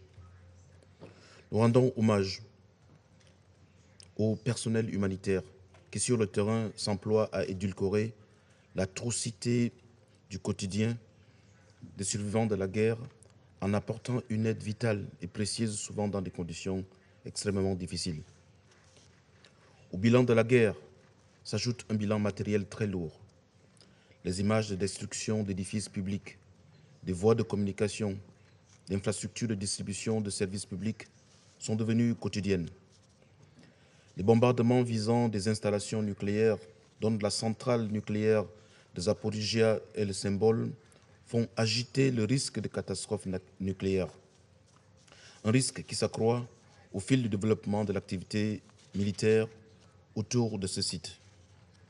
Il est urgent que l'activité militaire cesse autour des sites nucléaires et que les belligérants s'abstiennent de toute action susceptible de faire courir au monde le risque d'une catastrophe nucléaire dont les conséquences seraient irréparables. Nous réitérons notre appel aux parties à se conformer aux règles de sécurité nucléaire en vigueur et à coopérer avec l'AIEA pour sécuriser les sites potentiellement dangereux en vue de prévenir les risques de catastrophe. Nous saluons les récentes annonces indiquant la volonté des parties de mettre une mission des experts de l'AIEA à la centrale de Zaporizhia pour éviter tout embrasement. Nous réitérons notre opposition à la guerre et notre indignation face aux attaques visant des civils. Nous ne nous lasserons pas de répéter que les parties au conflit doivent respecter les engagements internationaux souscrits en vertu du droit international humanitaire. Monsieur le Président, la dernière mise à jour du Bureau du Haut-Commissaire des droits de l'homme fait état d'un bilan de 13 477 victimes civiles, dont 5 587 tués et 7 890 blessés. Un grand nombre de civils, dont des enfants, sont mutilés par des armes explosives de large portée aux effets indiscriminés. Aussi longtemps que les combats se poursuivront, la situation humanitaire en Ukraine et dans les pays environnants ne cessera certainement pas de se détériorer. L'on ne peut prédire à ce jour l'étendue des répercussions physiques et psychologiques qui en découleront, encore moins les conséquences économiques dont l'onde de choc ne cesse de s'étendre. Monsieur le Président, depuis 7 mois, ce Conseil est en proie à une fragmentation sans précédent et vit au rythme des invectives d'un camp contre l'autre, pendant que villes, villages sont ravagés. Femmes, hommes et enfants sont meurtris par une guerre sanglante. Notre mandat est d'arrêter les guerres à défaut de les prévenir. Il est urgent que nous puissions nous réconcilier avec notre mandat et avec la vocation de ce Conseil. Face à la logique sans issue de l'affrontement et de l'antagonisme, mon pays continuera de choisir le camp de la paix, le camp de la négociation et le camp du dialogue. Nous devons activer les voies du dialogue. C'est la position constante de mon pays qui, depuis le début des hostilités, s'est positionné en faveur de la concertation comme mode privilégié de règlement des conflits. Le récent accord conclu pour permettre l'exportation de céréales des ports ukrainiens est un espoir qui en appelle d'autres. Il est grand temps que la paix revienne au centre de nos priorités. Pour terminer, mon pays appelle une fois de plus les parties à s'engager fermement dans les négociations de bonne foi, dans l'objectif de faire taire les armes et ramener la paix en Ukraine. Je vous remercie, Monsieur le Président. 我感谢加蓬代表的发言，下面请肯尼亚代表发言。 Thank you, Mr. President. I thank Secretary General Antonio Guterres and Undersecretary General Rosemary DiCarlo for their updates on the situation in Ukraine. Kenya takes this opportunity to convey our best wishes to President Zelensky and the people of Ukraine on their Independence Day. We regret that what should be a day of celebration is impaired by a war that has breached Ukraine's territorial integrity, contrary to the fundamental principles of the UN Charter. The people of Ukraine have suffered greatly these past 6 months. We offer them, and particularly the bereaved families, our deepest condolences. Mr. President, Ukraine's Independence Day gives us an opportunity to appreciate our own independence, as I am sure is the case for every member of this assembly. We will forever be thankful for the brave men and women who fought for our freedom. We joined the UN within days of becoming independent. We signed up to its principles because as a young nation, we needed assurance that our sovereignty, territorial integrity, and political independence would be respected. We valued its mission to outlaw aggression, to use its instruments to help us turn our swords into plowshares so that we could enjoy the fruits of our freedom. We remain thankful that this United Nations stood for decolonization, that it gave voice to the smallest countries in the world without regard to their military might or wealth. What a precious heritage we have, and how intolerable that it should be as endangered as it is today. We are forced by this moment to recall how its failed predecessor, the League of Nations, was unable to stop the conflicts that led to the Great Fire of World War II. Multilateralism, as expressed in the United Nations, including in this venerated chamber, with all its flaws, is our last hope against a new world war.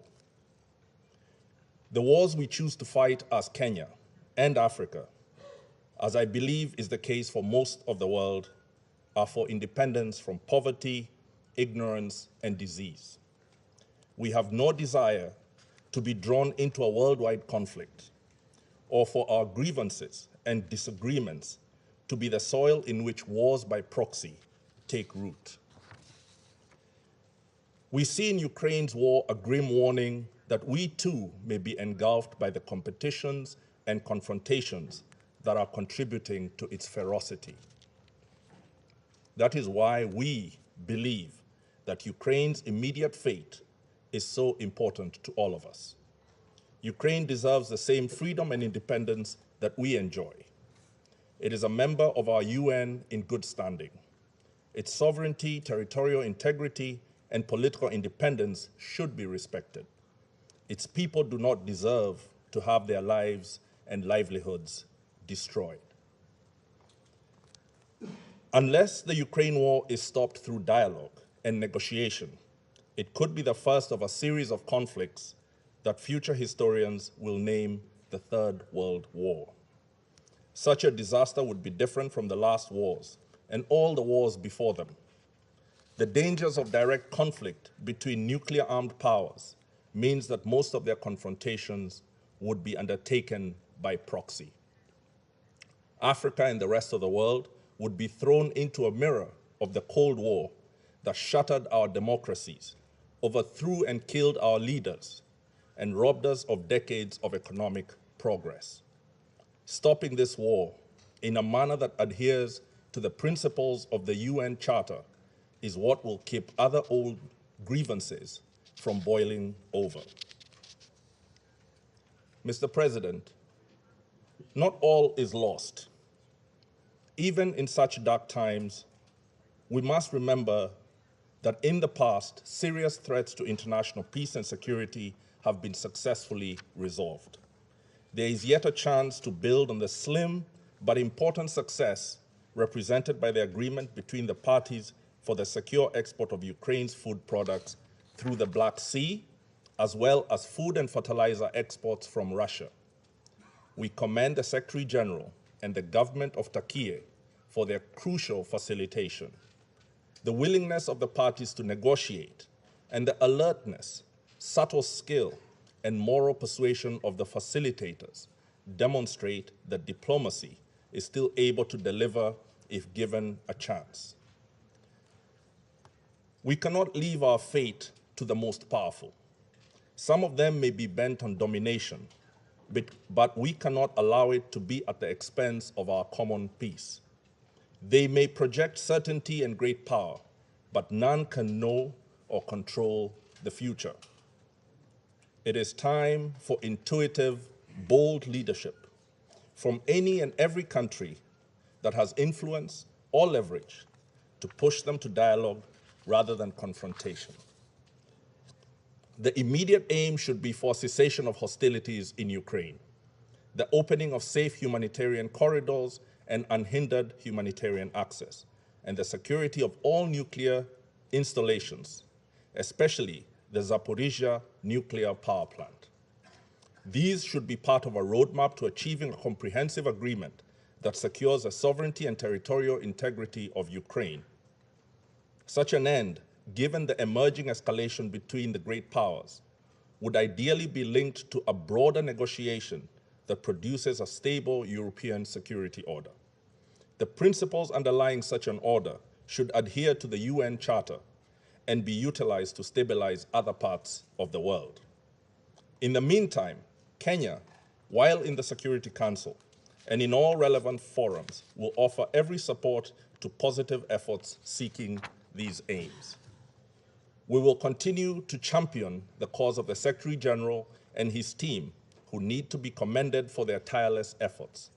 In this regard, we applaud his recent visit to Lviv. We also pay tribute to the determined efforts by the UN's agencies, funds, and programs to provide humanitarian aid and comfort to Ukraine's most vulnerable. Their impact is evidence of a depth of competence that we hope is resourced and deployed with equal ambition in other conflict areas. Mr. President, we know that even with a gravely threatened multilateralism, as reflected in this downcast Security Council, a spirit of urgency and imagination can still allow us to forge a just peace for Ukraine. I wish for all Ukrainians their continued independence, as I reaffirm Kenya's respect for Ukraine's sovereignty and territorial integrity. I thank you for your attention. 感谢肯尼亚代表的发言，现在请阿联酋代表发言。 Thank you, Mr. President. And at the outset, I would like to thank the Secretary General for his opening remarks and Under Secretary General De Carlo for her valuable briefing. I want to also express our gratitude to the Secretary General and his team for effective use of his good offices. As the Secretary General said in Odessa, the ships that left Ukrainian ports over the last month carrying grain are indeed vessels of hope. I also thank President Volodymyr Zelensky of Ukraine for his briefing, and I'd like to join my colleagues in congratulating President Zelensky and all Ukrainians for their country's Independence Day. Today, we mark 6 months since the beginning of the war in Ukraine, and it is difficult to overstate the toll it has had. The dead, the injured, for those remaining in the country, and those forced to flee. A staggering 1/3 of Ukrainians have been displaced from their homes, and 6.6 million have sought refuge across Europe. Beyond Ukraine's borders, the conflict has exacerbated food insecurity and the rise in commodity prices, both of which add to the daily hardship suffered by hundreds of millions of people around the world. The UAE strongly applauds the agreements brokered with the support of the Secretary General and the Republic of Turkey to facilitate the export of grain, food supplies, and fertilizers to global markets. This rare example of tangible progress cannot, however, be the last. It must incentivize more concerted efforts to mitigate the impact of this conflict on the lives of those most in need, and hopefully ensure that we are not here 6 months from now, marking a year of conflict and further global disruption. Mr. President, the UN Charter provides a repertoire of tools to address the peaceful settlement of disputes, none of which are applicable in the absence of the political will to use them. In turn, this requires us, all of us, to recognize that the war will only end through a negotiated settlement, and that all wars must eventually end, as they have done countless times in human history. There is value in the Council's meetings on Ukraine when they're complemented with action, laser-focused on alleviating the suffering of civilians and finding a political path to this war's end. We cannot change the past, but what happens next is a responsibility we all share. In the last few weeks, we have seen signs of progress, particularly the agreements on agricultural exports. We've also taken positive note of the parties' expressed support for the IAEA to send a mission to the Zaporizhzhia nuclear power plant, and we urgently reiterate that this must happen. As the Secretary General has said, the warning lights are flashing, and failure to act could be grave. These initiatives all have the potential as confidence-building measures that could unlock broader political discussions, and we need to work hard to preserve and expand these windows towards viable diplomatic initiatives aimed at de-escalation and resolution. Mr. President, a peaceful, sustainable resolution relies ultimately on the UN Charter and international law as our guiding principle. 6 months in, our call for a cessation of hostilities throughout Ukraine is as relevant as it has ever been. We cannot become inured to this war. The stakes are too high, every life is too precious. The conflict should end now, and we need to see leaders from both sides commit to charting that difficult path forward with all of our support. Thank you, Mr. President. 我感谢阿联酋代表的发言，下面请加纳代表发言。I thank you, Mr. President. I welcome the participation in this meeting of President Zelensky and other Rule 39 participants. We wish Ukraine best wishes on their Independence Day. I also express thanks to the Secretary General for his pertinent briefing on the humanitarian and security situation in Ukraine, and join others in commending his direct involvement in the multiple mediation efforts aimed at getting the Russian Federation and Ukraine to cease their military hostilities and to positively engage in dialogue. I affirm in that regard Ghana's full support for the continuous deployment of the SG's good officers in helping to bring lasting peace to the people of Ukraine. Mr. President, the Black Sea Grain Initiative and the agreement on promoting the access of Russian food products and fertilizers to world markets, both secured under the auspices of the United Nations, with the active facilitation by other key actors, have proven that with persistent diplomacy, an acceptable political solution could be found to the ongoing military hostilities in Ukraine. Now more than ever, we must seize on the positive momentum generated by these two outcomes and intensify efforts to find other avenues to significantly diffuse the dangerously escalating tensions. Indeed, since the initialing on July 27th and the subsequent implementation, the maritime humanitarian corridor in the Black Sea created by the initiative has enabled more than 500,000 metric tons of grain and other foodstuffs to be evacuated from Ukraine's southern ports to various parts of the world, which hitherto had been reeling under the threat of hunger and food insecurity. We urge the members of this council to overcome their persistent divide and work in a constructive manner to bring the weight of the council's authority in support of such initiatives. Mr. President, the mounting death toll and the destruction to economic infrastructure in Ukraine remain a matter of deep concern to Ghana.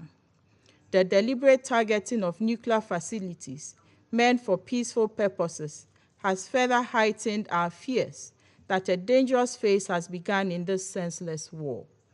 We stress the need for the parties to heed our genuine calls, including that of the international community, to end the war. Further, we urge the demilitarization of all the zones around Ukraine's nuclear facilities and affirm our support for international inspectors to be allowed access to the facilities in line with established norms. Beyond the fact that there is no military solution to the substantive security concerns of the parties, the war is unfortunately accentuating geopolitical tensions in many areas, exerting further strain on the already fragile international order. We share the conviction that any miscalculation could potentially result in a wider conflict in Europe, with long-term irreparable damage to the global peace and security architecture. We therefore continue to urge maximum restraint on the part of all the key actors and for an unconditional respect of the obligations imposed by the Charter. In that regard, we encourage all parties to the conflict to seek pacific settlement, as there should be no question about the need to respect international law, which underpins the current rules-based international order. Mr. President, in conclusion, we wish to underscore that it is crucial for the lives and safety of civilians, particularly women and children, caught up in the ongoing war, to be prioritized above every other consideration. We therefore renew our call on the Russian Federation to withdraw all its invading troops from the internationally recognized borders of Ukraine and pursue diplomacy and dialogue to resolve its legitimate security concerns. I thank you. 谢谢。下面请印度代表发言。 Thank you, Mr. President. We thank the Secretary General for his comprehensive briefing on his visit to Ukraine last week. We thank USD DiCarlo for her intervention. I also join my Foreign Minister in conveying our greetings today to the people of Ukraine on the occasion of their Independence Day. As we meet to mark 6 months since the beginning of the ongoing conflict in Ukraine, India is ready to dispatch its 12th consignment of humanitarian aid to Ukraine, consisting of 26 types of medicines, including hemostatic bandages meant to stem the bleeding of deep wounds in children and adults. This was a specific request by the Ukrainian side, and we have made sure that we will be reacting in the fastest possible time to meet this. In the last 6 months, India has dispatched 11 consignments of approximately 97.5 tons of humanitarian aid to Ukraine and neighboring countries such as Romania, Moldova, Slovakia, and Poland. Ukraine and its neighboring countries had offered their full support in the relief and evacuation operation of around 22,500 Indian nationals in February-March this year. This humanitarian aid and assistance symbolizes the human-centric development approach of the Government of India, a central tenet of our national beliefs and values, which perceives the whole world as one family. India remains deeply concerned over the situation in Ukraine. The conflict has resulted in loss of lives and countless miseries for its peoples, particularly for women, children, and the elderly, with millions becoming homeless and forced to take shelter in neighboring countries. We believe that going forward, we need to focus on the following aspects. 1. In terms of diplomacy, India continues to advocate for an immediate cessation of hostilities and an end to violence. We encourage talks between Ukraine and Russia. Prime Minister Narendra Modi has himself, more than once, spoken to them in this regard. 2. The ground situation calls for sustained prioritization of urgent humanitarian relief. I have just elaborated that we continue to give the highest priority to the requests that we receive in this regard. We also reiterate the importance of the UN guiding principles of humanitarian assistance. Humanitarian action must always be guided by the principles of humanitarian assistance, that is, humanity, neutrality, impartiality, and independence. These measures should never be politicized. 3. We will work with the international community and partner countries to mitigate the economic hardships that are resulting from this conflict. The impact of the Ukraine conflict is not just limited to Europe, exacerbating concerns over food, fertilizer, and fuel security, particularly in the developing countries. 4. Food security remains a major concern. It is necessary for all of us to adequately appreciate the importance of equity, affordability, and accessibility when it comes to food grains. India has been approached for the supply of wheat and sugar by many countries, and we are responding positively. In the last 3 months alone, India has exported more than 1.8 million tons of wheat to countries in need, including to Afghanistan, Myanmar, Sudan, and Yemen. 5, we are also trying to increase the production of essential agrarian inputs like fertilizers in India. There is also a need to focus on the availability of fertilizers and keep the supply chains of fertilizers smooth at a global scale. 6, efforts should be made to ensure stability in the global supply of fuel commensurate with demand. Open markets must not become an argument to perpetuate inequity and promote discrimination. 7, we have delivered for the world in terms of vaccines. We did it earlier for medicines. So I would like to assure this Council that India will step forward whenever the Global South is constrained on aspects of food, health, and energy security, and we will do this in a manner that is helpful to the global economy and does not take undue advantage of countries in distress. To conclude, India's approach will be to promote dialogue and diplomacy with an overarching aim to end the conflict and work with other partners to mitigate the economic challenges emerging from the Russia-Ukraine conflict. Mr. President, it is in our collective interest to work constructively, both inside the United Nations and outside, seeking an early resolution to this conflict. We continue to reiterate that the global order be anchored on international law, the UN Charter, and respect for the territorial integrity and sovereignty of states. Thank you. 谢谢印度代表的发言。下面我请俄罗斯代表发言。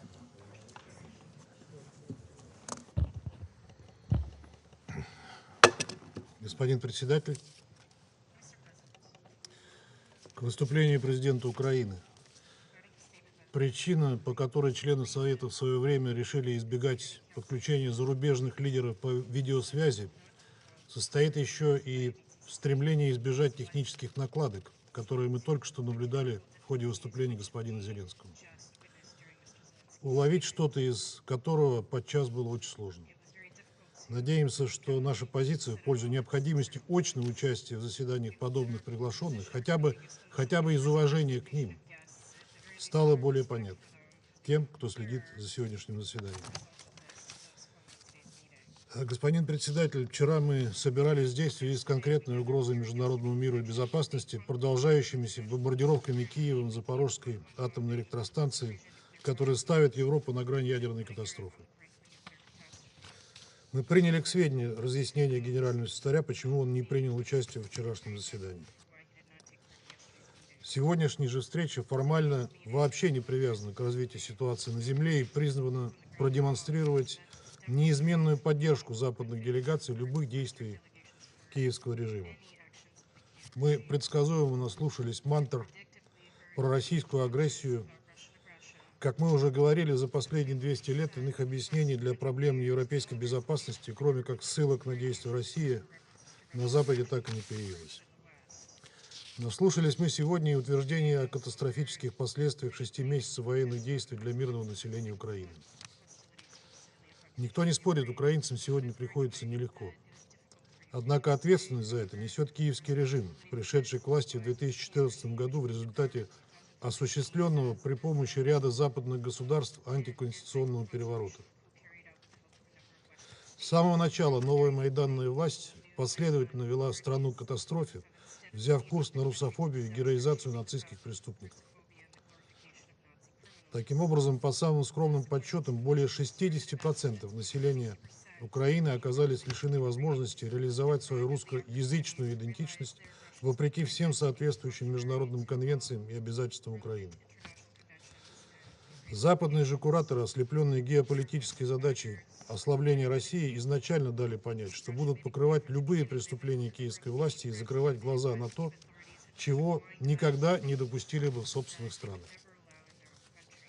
В полной мере киевский режим проявил свою преступную сущность, когда живьем сжигал несогласных в Доме профсоюзов в Одессе и обрушил бомбы и снаряды на мирное население Донбасса. В этом бессмысленном крестовом походе против самой себя Украина потеряла Крым и спровоцировала вооруженный отпор со стороны дончан и луганчан, взявшихся за оружие во имя свободы и будущего своих детей. Эта война, уносившая жизни мирных жителей в течение 8 лет, могла бы закончиться, если бы Киев выполнил Минские договоренности. Однако ни украинским властям, ни их зарубежным покровителям это не было нужно. Они вновь открыто сказали об этом в начале этого года, пригрозив при этом отказаться от безъядерного статуса. В этих условиях для установления мира на Донбассе, а также для предотвращения исходящих от Украины очевидных угроз для России, у нас не оставалось иного выбора, кроме как начать спецоперацию по денацификации и демилитаризации Украины, цели которой успешно и последовательно выполняются. Еще раз повторю, если бы выполнялись Минские соглашения, никакой спецоперации не потребовалось бы. Но киевский режим решил иначе. Преступные обстрелы республик Донбасса не прекращаются. В Донецкой Народной Республике с начала февральского обострения на линии соприкосновения погибли, по оценкам, более 840 человек. Ранено около 2800. В Луганской Народной Республике 80 человек убиты, свыше 250 получили ранения. Около 100 гражданских лиц убито только за 4 недели с момента предыдущего заседания 29 июля. ВСУ целенаправленно уничтожают гражданскую инфраструктуру, включая детские сады, школы и медучреждения, линии электропередач и газопроводы. Не щадят даже те города Донбасса, которые еще недавно находились под их контролем, как, например, Лисичанск. А наши бывшие западные партнеры, вместо того, чтобы осудить своих украинских подопечных, поставляют им все новые и новые типы вооружений, добивающих туда, куда до этого Киев дотянуться не мог. Таким образом, они становятся соучастниками преступлений против мирного населения, а учитывая, что использование некоторых артиллерийских систем, как признаются сами украинцы, невозможно без согласования целей с поставщиками, становится еще и соисполнителем. Это в первую очередь касается американских РСЗО «Хаймерс», с помощью которых, в частности, был нанесен удар по исправительной колонии в Еленовке 29 июля, стоившей жизни более чем 50 украинским военнопленным. Мы знаем, что президент Украины прекрасно осведомлен о том, что за этим преступлением стоят вооруженные силы Украины, несмотря на то, что сегодня продавал нам лживую версию о причастности к этому России. Господин председатель, мы с самого начала предупреждали о том, что украинские вооруженные формирования активно используют гражданские объекты в военных целях. При этом местным жителям запрещено покидать свои дома, а все их попытки самостоятельно эвакуироваться в безопасные районы жестко пресекаются. Фактов расположения украинской артиллерии и боеприпасов на территории образовательных и медицинских учреждений за эти полгода накопилось столько, что их уже не могут игнорировать даже прозападные правозащитные организации, в частности, Amnesty International. Однако вместо того, чтобы заставить Киев соблюдать международное гуманитарное право, наши западные коллеги после истерики украинских властей, привыкших, что им все сходит с рук, предпочли устроить публичную порку как раз Amnesty International. Вот и сегодня госпожа Ди Карло нашла слова для того, чтобы выразить озабоченность в связи с предстоящим судом над нацистами и садистами из Азова, но ни слова не сказала об их ужасающих преступлениях и нарушениях международного гуманитарного права, включая зверские пытки, информация о которых у международных чиновников, включая ООН, который госпожа Карло сейчас представляет, предостаточно.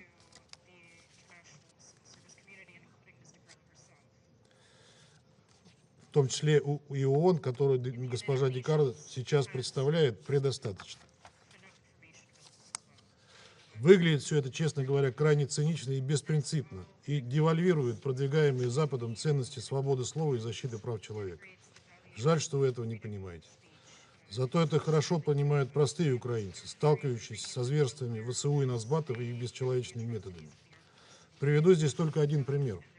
На заседании в июле мы уже показывали вам фото противопехотной мины «Лепесток».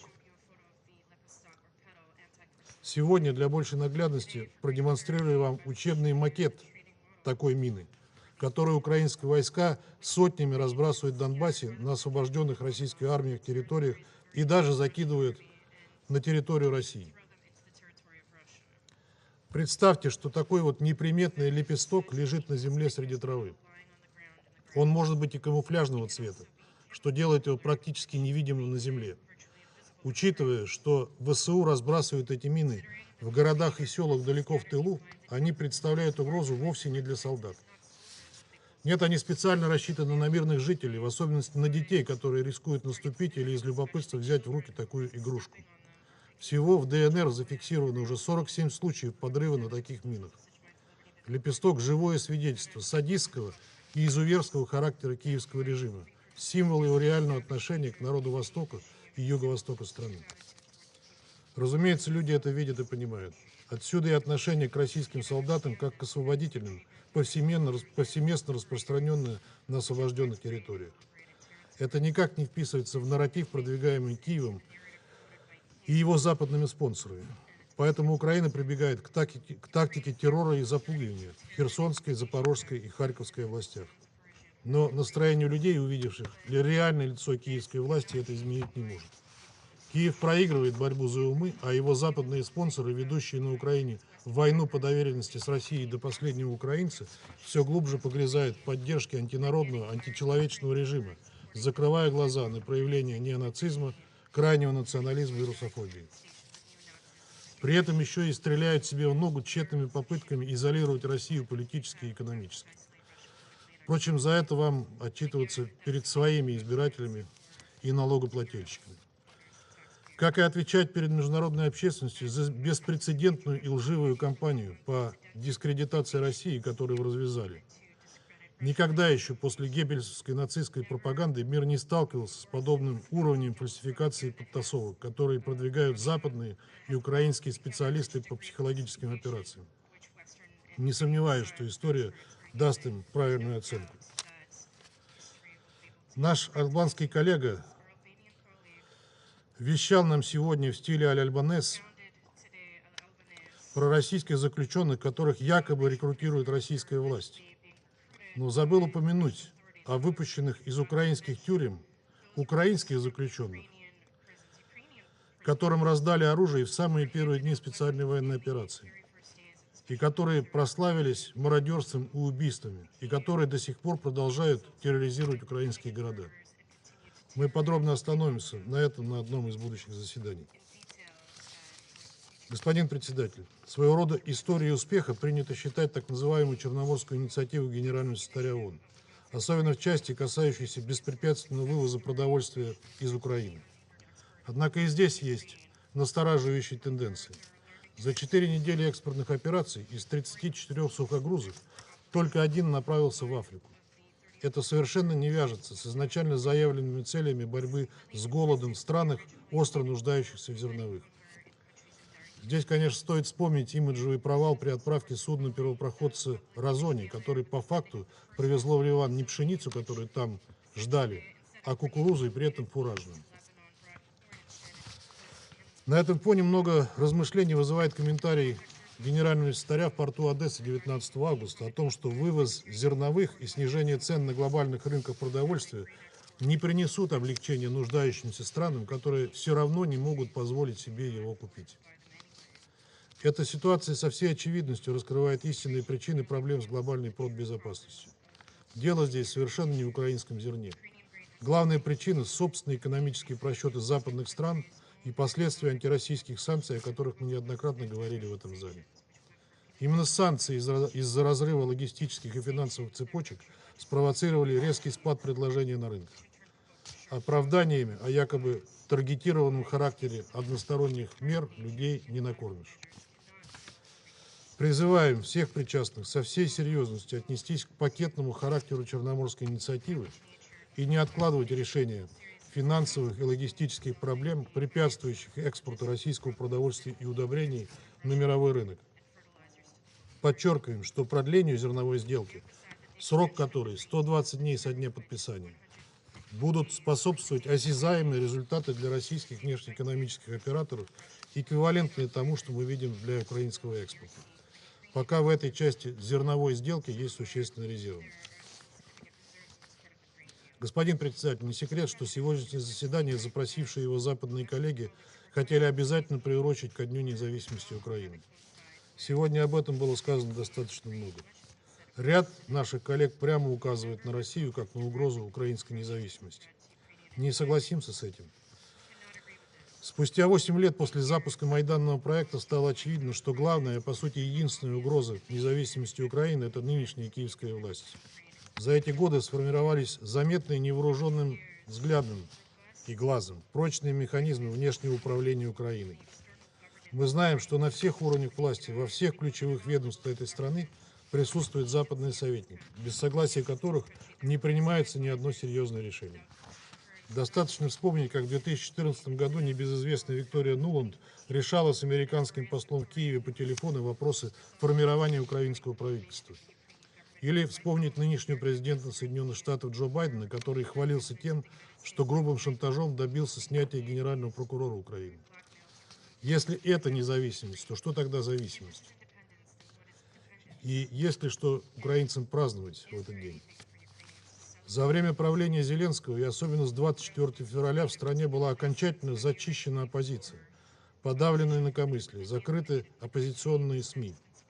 Люди преследуются и арестовываются, и сажаются в тюрьму только за то, что читали русскоязычные новости и смотрели телеканалы. А теперь еще, в соответствии с новым законом о коллаборационизме, еще и за то, что они принимают гуманитарную помощь из России.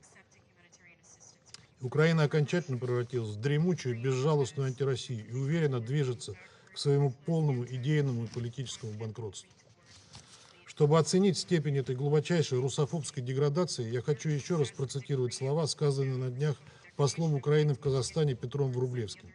После убийства Дарьи Дугиной он в открытую заявил, цитирую, «Стараемся их убить как можно больше. Чем больше мы убьем русских сейчас, тем меньше придется убивать нашим детям». Вот и все. Конец цитаты.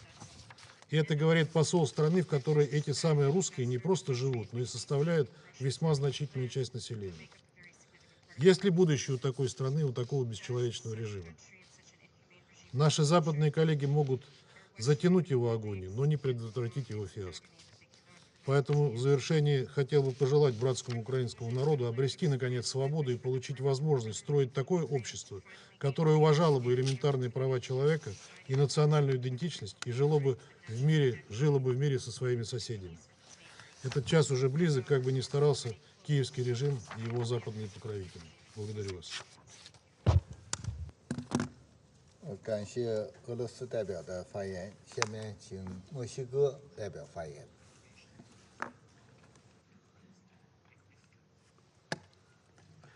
Muchas gracias, señor presidente. Señor presidente, mi delegación agradece al secretario general y a la secretaria general adjunta por sus presentaciones. Hemos escuchado con gran interés y profundo respeto la intervención del presidente Zelensky de Ucrania, cuya independencia celebramos hoy, mañana y siempre. También hemos seguido con mucho cuidado, con mucha atención, las recientes visitas del secretario general a Ucrania y a Turquía. Reconocemos su liderazgo y sus esfuerzos que han llevado a importantes acuerdos para limitar el impacto de la crisis de alimentos y devolvernos la esperanza. En ese sentido, nos congratulamos de que la iniciativa de granos del Mar Negro siga operando de manera regular y que ello permita que 720,000 toneladas métricas de grano puedan tener acceso a los mercados alrededor del mundo, así como el abastecimiento del Programa Mundial de Alimentos. Todo esto parece estar teniendo, al fin, un efecto estabilizador importante. México considera que los avances en el marco de esta iniciativa de granos del Mar Negro es un gran hito diplomático en tiempos de conflicto armado. En ese sentido, quisiera reconocer también la importantísima labor del presidente de Turquía en la obtención de este acuerdo. Exhortamos una vez más a todas las partes, en especial a aquellas que tienen capacidad de influencia, a no escatimar esfuerzos para mantener abiertos los canales de comunicación que permitan establecer un diálogo para poner fin a las hostilidades.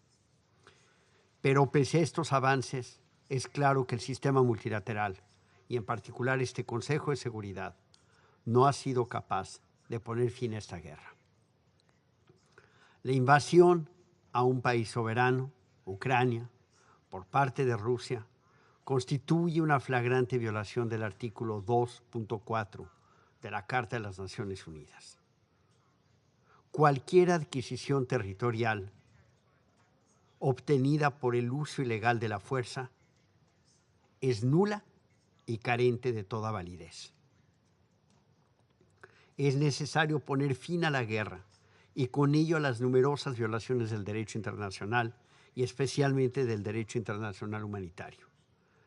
6 meses de bombardeos a hospitales, a escuelas, a zonas residenciales, a infraestructura civil básica, incluyendo la central de Zaporizhia, y la destrucción del patrimonio cultural. 6 meses de violaciones a los métodos y medios de conducción de las hostilidades, de violación a los derechos humanos, incluyendo la perpetración de violencia sexual y de género, de uso de armas con efectos indiscriminados, como las municiones en racimo o las minas.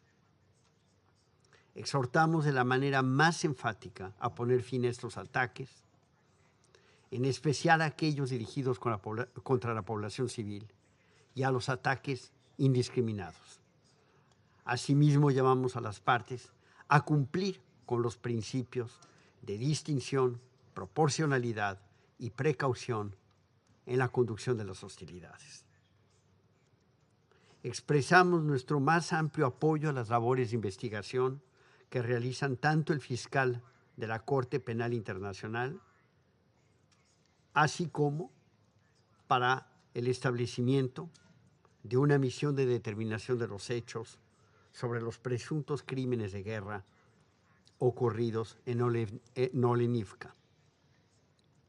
La rendición de cuentas es un pilar fundamental de nuestro sistema multilateral y los responsables de los crímenes que se han cometido y se cometan en Ucrania deberán ser llevados ante la justicia. Señor presidente, México reitera su honda preocupación por la amenaza que representan los flujos ilícitos y el tráfico de armas a la región. Es necesario mantener una vigilancia sobre el ciclo completo de vida de las armas, desde su transferencia, pasando por la intermediación y concluyendo en quienes resultan ser los usuarios finales. Debemos orientar las acciones para evitar que las armas caigan en manos de quienes nunca deberían tenerlas, especialmente cuando las hostilidades han concluido. El trabajo de México en este Consejo seguirá enfocado en avanzar y cimentar la construcción de la paz en Ucrania. En esta línea, quisiera reiterar nuestro llamado urgente a negociar un cese a las hostilidades y a buscar la solución por la vía del diálogo y la diplomacia. Concluyo reafirmando nuestro apoyo a la independencia, soberanía e integridad territorial de Ucrania dentro de sus fronteras internacionalmente reconocidas. Son principios consagrados en la Carta de las Naciones Unidas y todos los aquí presentes nos comprometimos a respetarlos y a hacerlos respetar. Muchas gracias. 我感谢墨西哥代表的发言。我现在以中国代表的身份发言。各位同事，中方在乌克兰问题上的立场是一贯的、明确的。我们始终主张，各国主权、领土完整都应该得到尊重，联合国宪章宗旨和原则都应该得到遵守，各国合理安全关切都应该得到重视，一切有利于和平解决危机的努力都应该得到支持。然而，乌克兰危机还在延续，战事还在扩大，外溢影响还在蔓延，和平的前景还没有出现。国际社会迫切希望早日恢复和平，也期待安理会能够为此发挥应有的作用。应该反思的是，安理会是否找到了解决问题的正确方向，是否为缓和局势付出了切实努力。中方愿同所有爱好和平的国家一道，致力于劝和促谈，推动局势缓和降温。当务之急，我们认为应该从以下几点着手。第一，要为冲突设置安全法。国际人道法应当成为冲突当事方的行为准则。平民和民用设施不能作为军事打击的目标。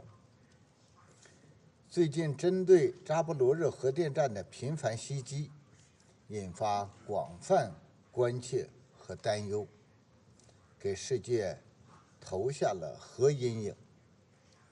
中方再次呼吁有关当事方保持克制、谨慎行事，避免采取危及核设施安全和安保的行动，守好核安全的红线。我们也期待国际原子能机构能够早日对扎波罗热核电站开展实地访问，对形势作出专业技术评估，以利于采取后续措施，防范核灾难的发生。第二，要全力减少人道冲击。国际社会既要努力帮助乌克兰难民和流离失所者渡过难关，也要尽力减轻冲突对全球粮食、能源、金融稳定造成的冲击。中方赞赏古特雷斯秘书长和有关各方为促成粮食外运协议签署做出的努力。高兴地看到已有20多艘粮船，70多万吨粮食从乌克兰运往世界各地，这对平抑粮价上涨势头、稳定国际粮食市场、缓解发展中国家粮食短缺发挥了重要作用。消除俄罗斯粮食化肥面临的出口障碍，同样十分重要。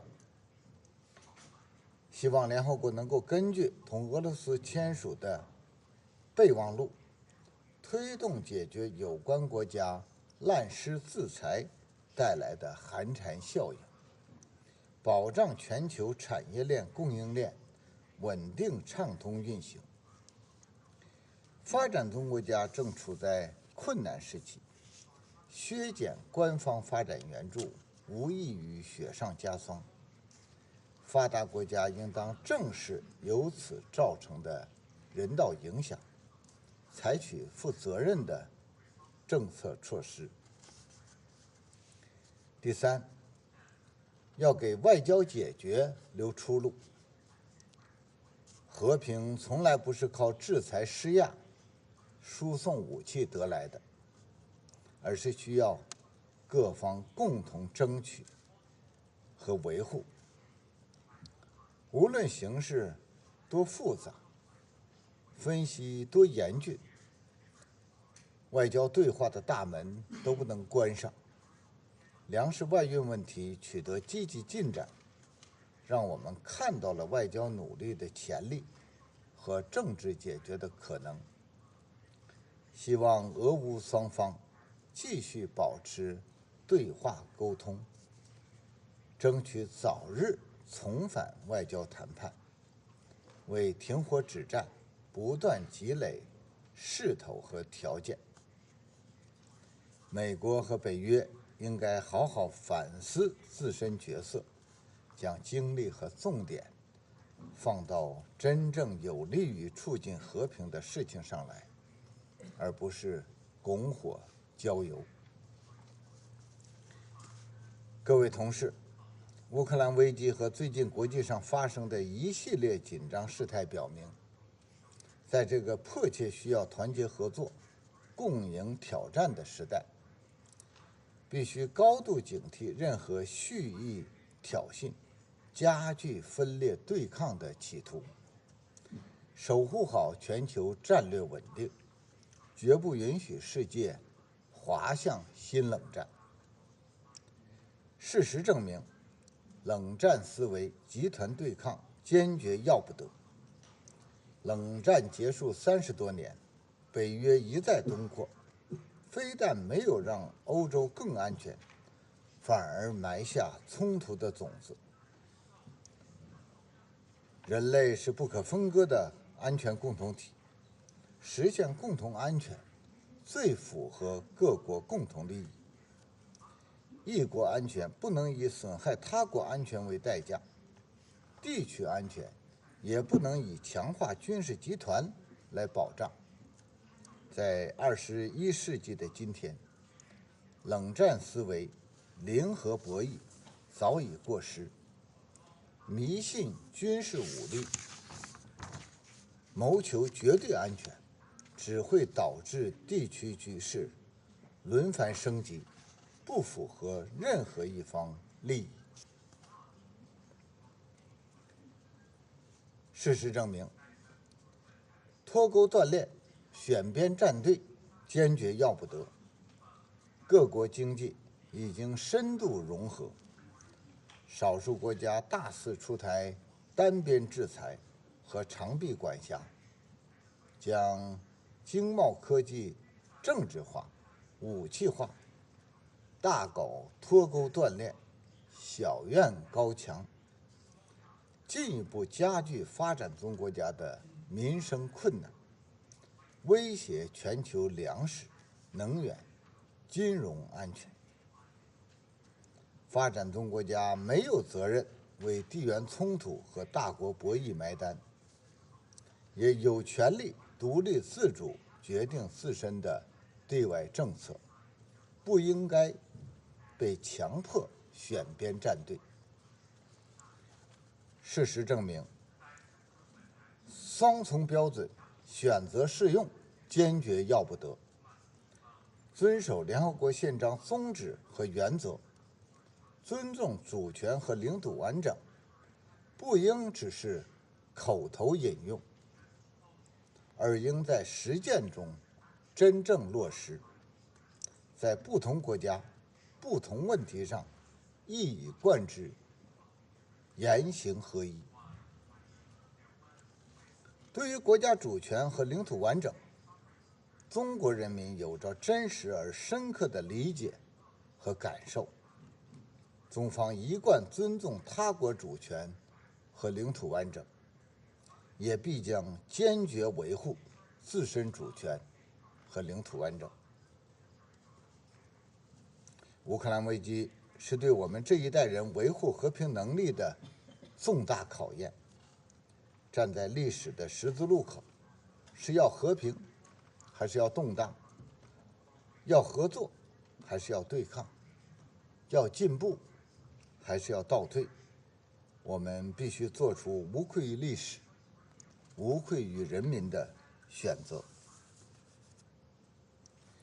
我现在恢复行使安理会主席的职责。我现在请欧洲联盟驻联合国代表团临时代办贡扎托先生阁下发言。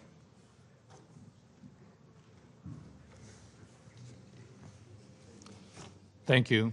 President, I have the honor to speak on behalf of the European Union and its 27 member states. The candidate countries North Macedonia, Montenegro, Albania, and the Republic of Moldova, the country of the stabilization and association process and potential candidate Bosnia-Herzegovina, Georgia, Andorra, and San Marino align themselves with this statement. President, we welcome today's discussion on Ukraine. It is essential that the Security Council remains seized of Russia's war of aggression against Ukraine. I thank the Secretary General and Under-Secretary General Di Carlo for their briefings and welcome the intervention by President Zelensky at this meeting. First of all, let me congratulate Ukraine on the 31st anniversary of its independence. The fact that today also marks the 6th month since Russia's unprovoked and illegal aggression provides a stark reminder that independence can never be taken for granted. The EU recognizes the tremendous courage displayed by Ukraine and its people in defense of its independence. As the Under-Secretary General told us, the Office of the High Commissioner for Human Rights has verified over 13,000 civilian casualties since Russia's attack, with the true numbers being considerably higher.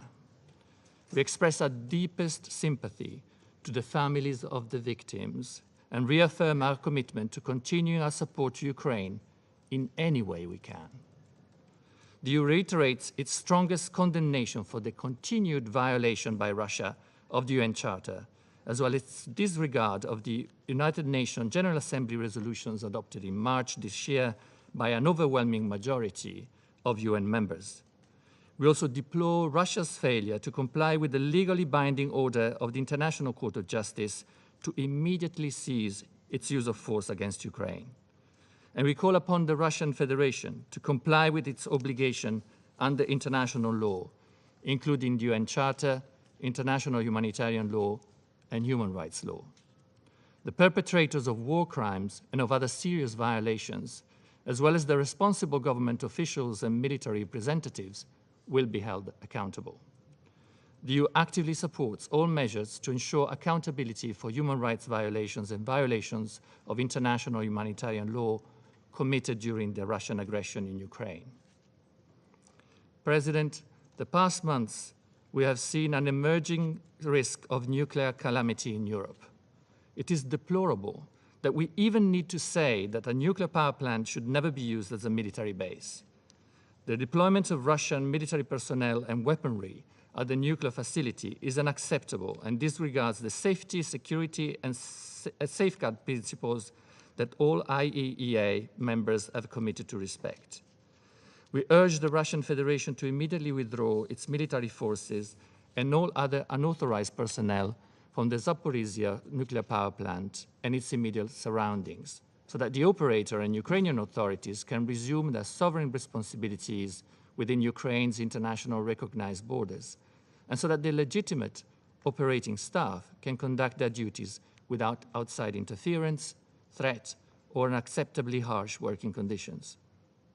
An IAEA mission urgently needs to enter the power plant to address nuclear safety, security, and safeguard concerns in a manner that respects full Ukrainian sovereignty and its control over its territory and infrastructure. IAEA staff must be able to access all nuclear facilities in Ukraine safely and without impediment, and engage directly and without interference with Ukrainian personnel responsible for the operation of these facilities. The global implications of Russia's aggression are well documented, Mr. President. We support the UN's Global Crisis Response Group, launched in the aftermath of Russia's invasion with a view to addressing rocketing food and energy prices. We welcome the progress made in implementing the Black Sea Grain Initiative and reiterate our gratitude to the Secretary General and Turkey for facilitating its agreement, and acknowledge the positive role played by other actors, such as the African Union leadership, in coming to an arrangement. We call for continued strict implementation of the Black Sea Grain Initiative with a view to addressing rising food prices globally. With our Solidarity Lanes initiative, aimed at boosting exports from Ukraine over land, the EU is proud to have contributed to increasing Ukrainian exports of cereals, oilseeds, and related products from 1.3 million tons in April to 2.8 million tons in July. We're also supporting agricultural production and resilience in the most affected countries. The EU welcomes the active involvement of the Secretary General. His recent visit to Ukraine and Istanbul demonstrates his dedication to address this crisis, and the EU will continue to support his efforts and those of his staff, including the Joint Coordination Center. We welcome the Secretary General's calls to demilitarize the Zaporizhzhia nuclear power plant, as well as the establishment of a fact-finding mission to investigate the incident in a detention facility in Olenivka.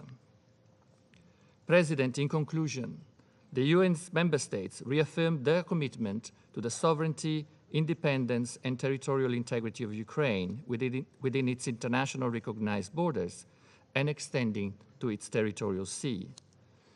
President, this war is senseless. The humanitarian consequences for millions of civilians are disastrous.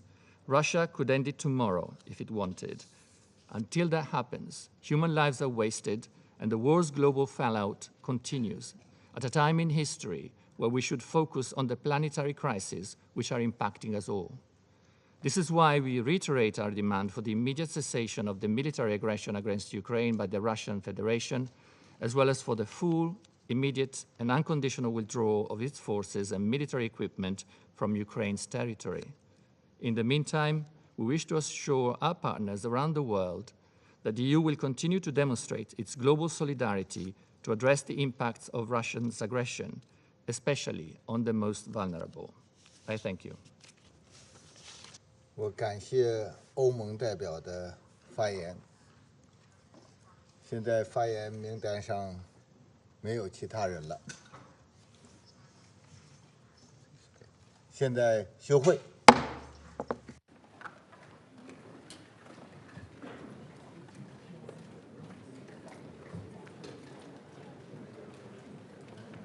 Nothing, they are not contacting, not negotiating. President Zelensky is saying that the condition to negotiate is full Russian withdrawal from the territory of Ukraine, and that does not limit, he does not limit it to the current status, but to the previous one as well. Now he's saying that if there is a tribunal over the criminals from Azov in Mariupol, that will close the road to negotiations, and he lost appetite to negotiations very early in the conflict, very early on in the conflict after the heavy Western support with armaments that followed from the West. And we clearly see no appetite for negotiations from him now as well, which was proved by what he was saying today at today's meeting. Ambassador, the UN is saying that they are waiting for assurances from both Russia and Ukraine for the IAEA visit to take place. Is Russia ready to give those assurances? What are your conditions for this visit? We said it from day one that we are prepared to give assurances for what we are responsible for. We cannot give assurances on behalf of Ukrainians. And given that the station is being shelled by the Ukrainian side, which is fait accompli, despite what they are saying about it. We cannot guarantee it on their behalf. We can guarantee on our behalf that we can provide security in an area where we are responsible. Do you think you can happen soon, the mission? The sooner the better. Hopefully early August, late August, early September, but that depends on the result of the negotiations between you and us in Ukraine. Thank you. Do you have any opinion on this idea of a permanent presence of the IAEA? I'm not a nuclear specialist, but I would personally welcome it. Let's see how the parties, to what the parties will agree. Thank you.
Yes, of course. All right, how are you, all of you? We will wait for a moment to allow my dear colleagues to join.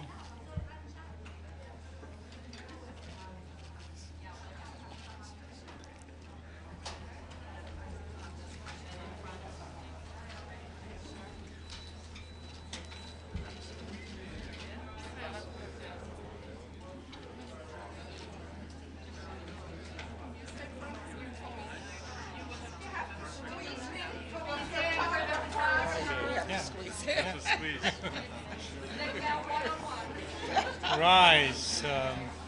Well, in fact, it's a very good thing to tell that there are so many of us that we need to squeeze. We will not squeeze, however, we will expand in support of Ukraine, believe me. Dear ladies and gentlemen, I thank you very much for being here this afternoon. And I would like to read this joint statement.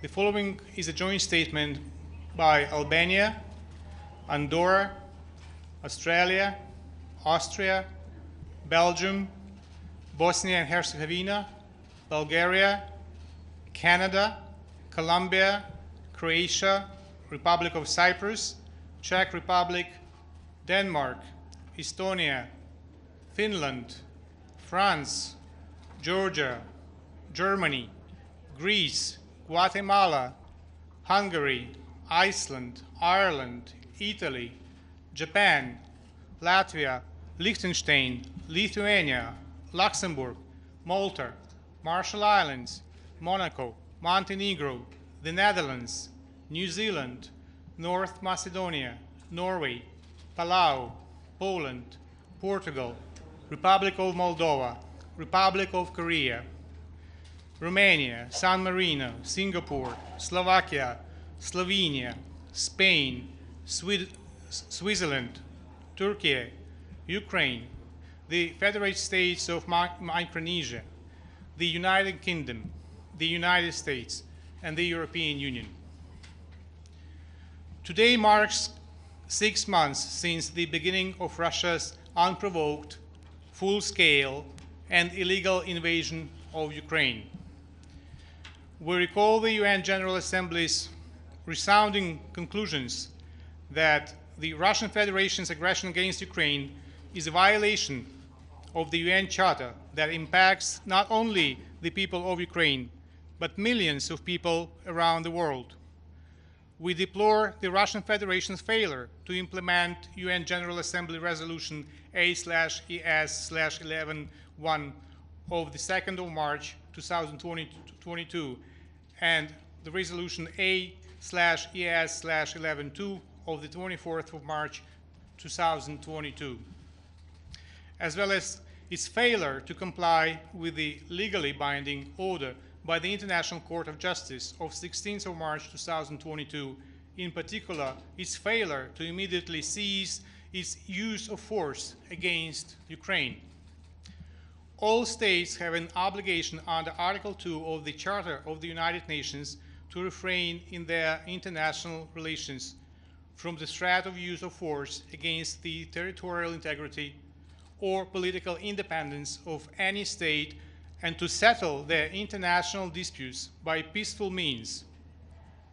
No territorial acquisition resulting from the threat or use of force shall be recognized as lawful.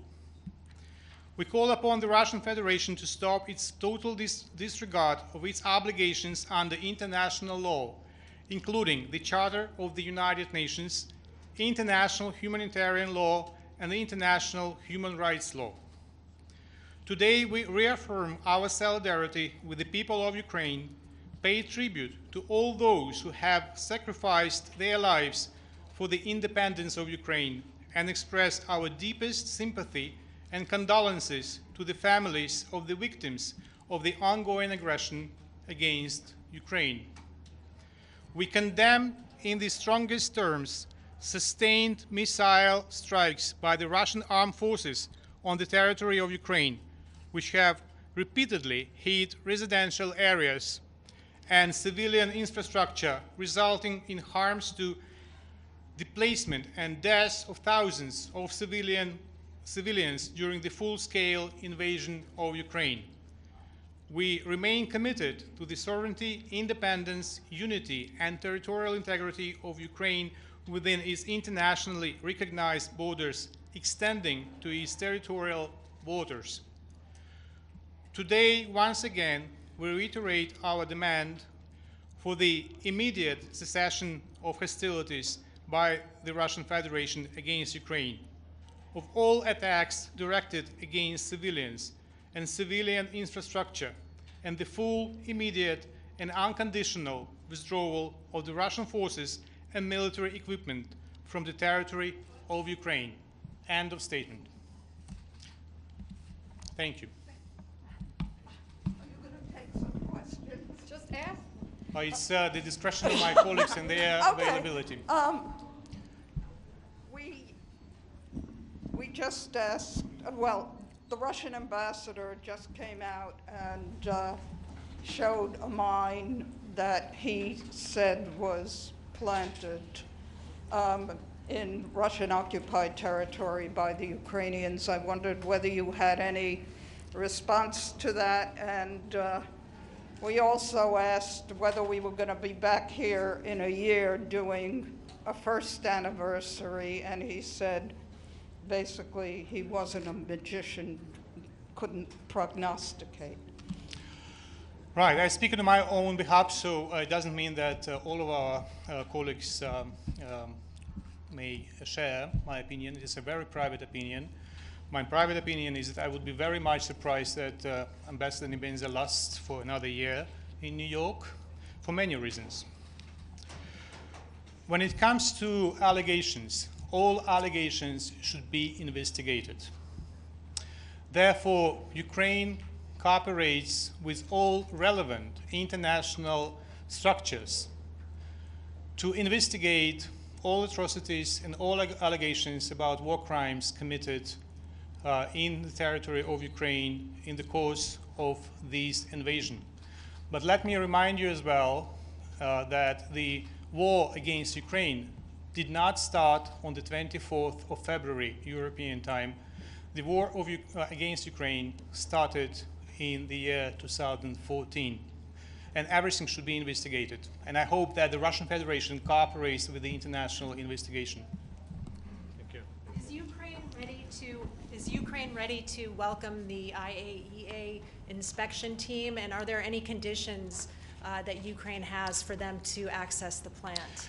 Ukraine repeated it many, many times, including yesterday, that Ukraine insists that there is not only the International Atomic Energy Agency mission, that there is a permanent presence of the agency in the territory of the NPP until the NPP is fully handed over to Ukrainian control. There is an exchange of letters between the Director General and the Foreign Minister Kuleba.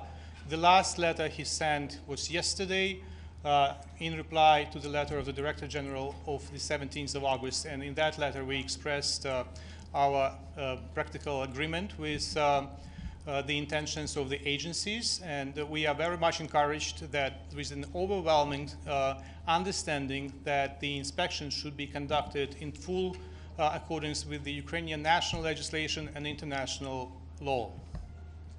Can I have a question, please? Can you identify yourself, please? Thank you. Thank you. My name is Abdul Hamid Sayam from the Arabic daily Al-Quds Al-Arabi. Sir, how can you justify the position of your government supporting the aggression of Israel on the Palestinians, killing their children, annexing their land, building settlement against UN resolutions? I think that you are misconstructing the position of my government, and I will not reply to the false allegations that are not based on the facts and on the policy of Ukraine with regard to the two-state solution in the Middle East. Ambassador, did you get a reaction from the UN to your call for permanent presence of the IAEA mission in Ukraine? The discussion is ongoing in Vienna, where the headquarters of the International Atomic Energy Agency is. Ambassador, Mariam Ramadi from Iran International. What do you think about Iran selling drones to Russia to be used in Ukraine war? Any support of the aggressive actions of Russia will be detrimental to the national interests of every single country on the planet. Japanese news agency. What if Russia wanted to say they want to start the peace talk? Would you be willing to go back to the diplomacy? I do not discuss hypotheses or theories or conspiracies, but the position of the government of Ukraine and of the president of Ukraine when it comes to any talks with the Russians is well known. You can easily find it on the website of the president of Ukraine. The only thing I would like to say that if the Russians will go ahead with their theatrical court and against the members of Azov battalion, it may mean the point of no return when it comes to the possibility of peace talks with the Russians. Your president mentioned a potential GA resolution. Is there anything more that you can share on that? Yeah, I think that the issue of accountability is very prominent here in New York, and there is a very powerful sentiment among the membership that impunity and accountability should be addressed, including in the form of necessary decisions in New York. So we are working very hard with many, many countries, and that will be our joint proposal when the time comes. All right, thank you very much, and smile, please. I mean, if you are depressed or not happy, it only helps our adversaries, so be happy. Thank you. All right.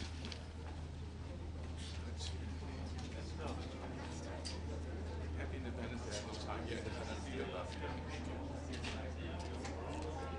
Everybody didn't say anything. Sergey, so we go this way or that way? I will be there in a moment.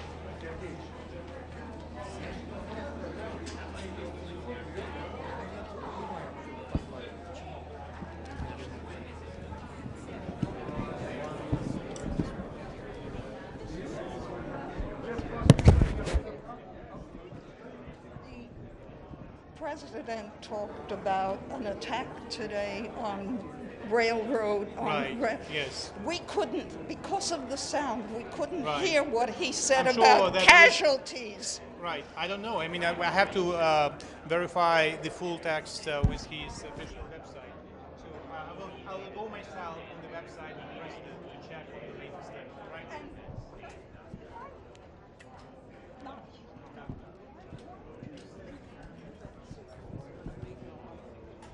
Shall I believe in the victory?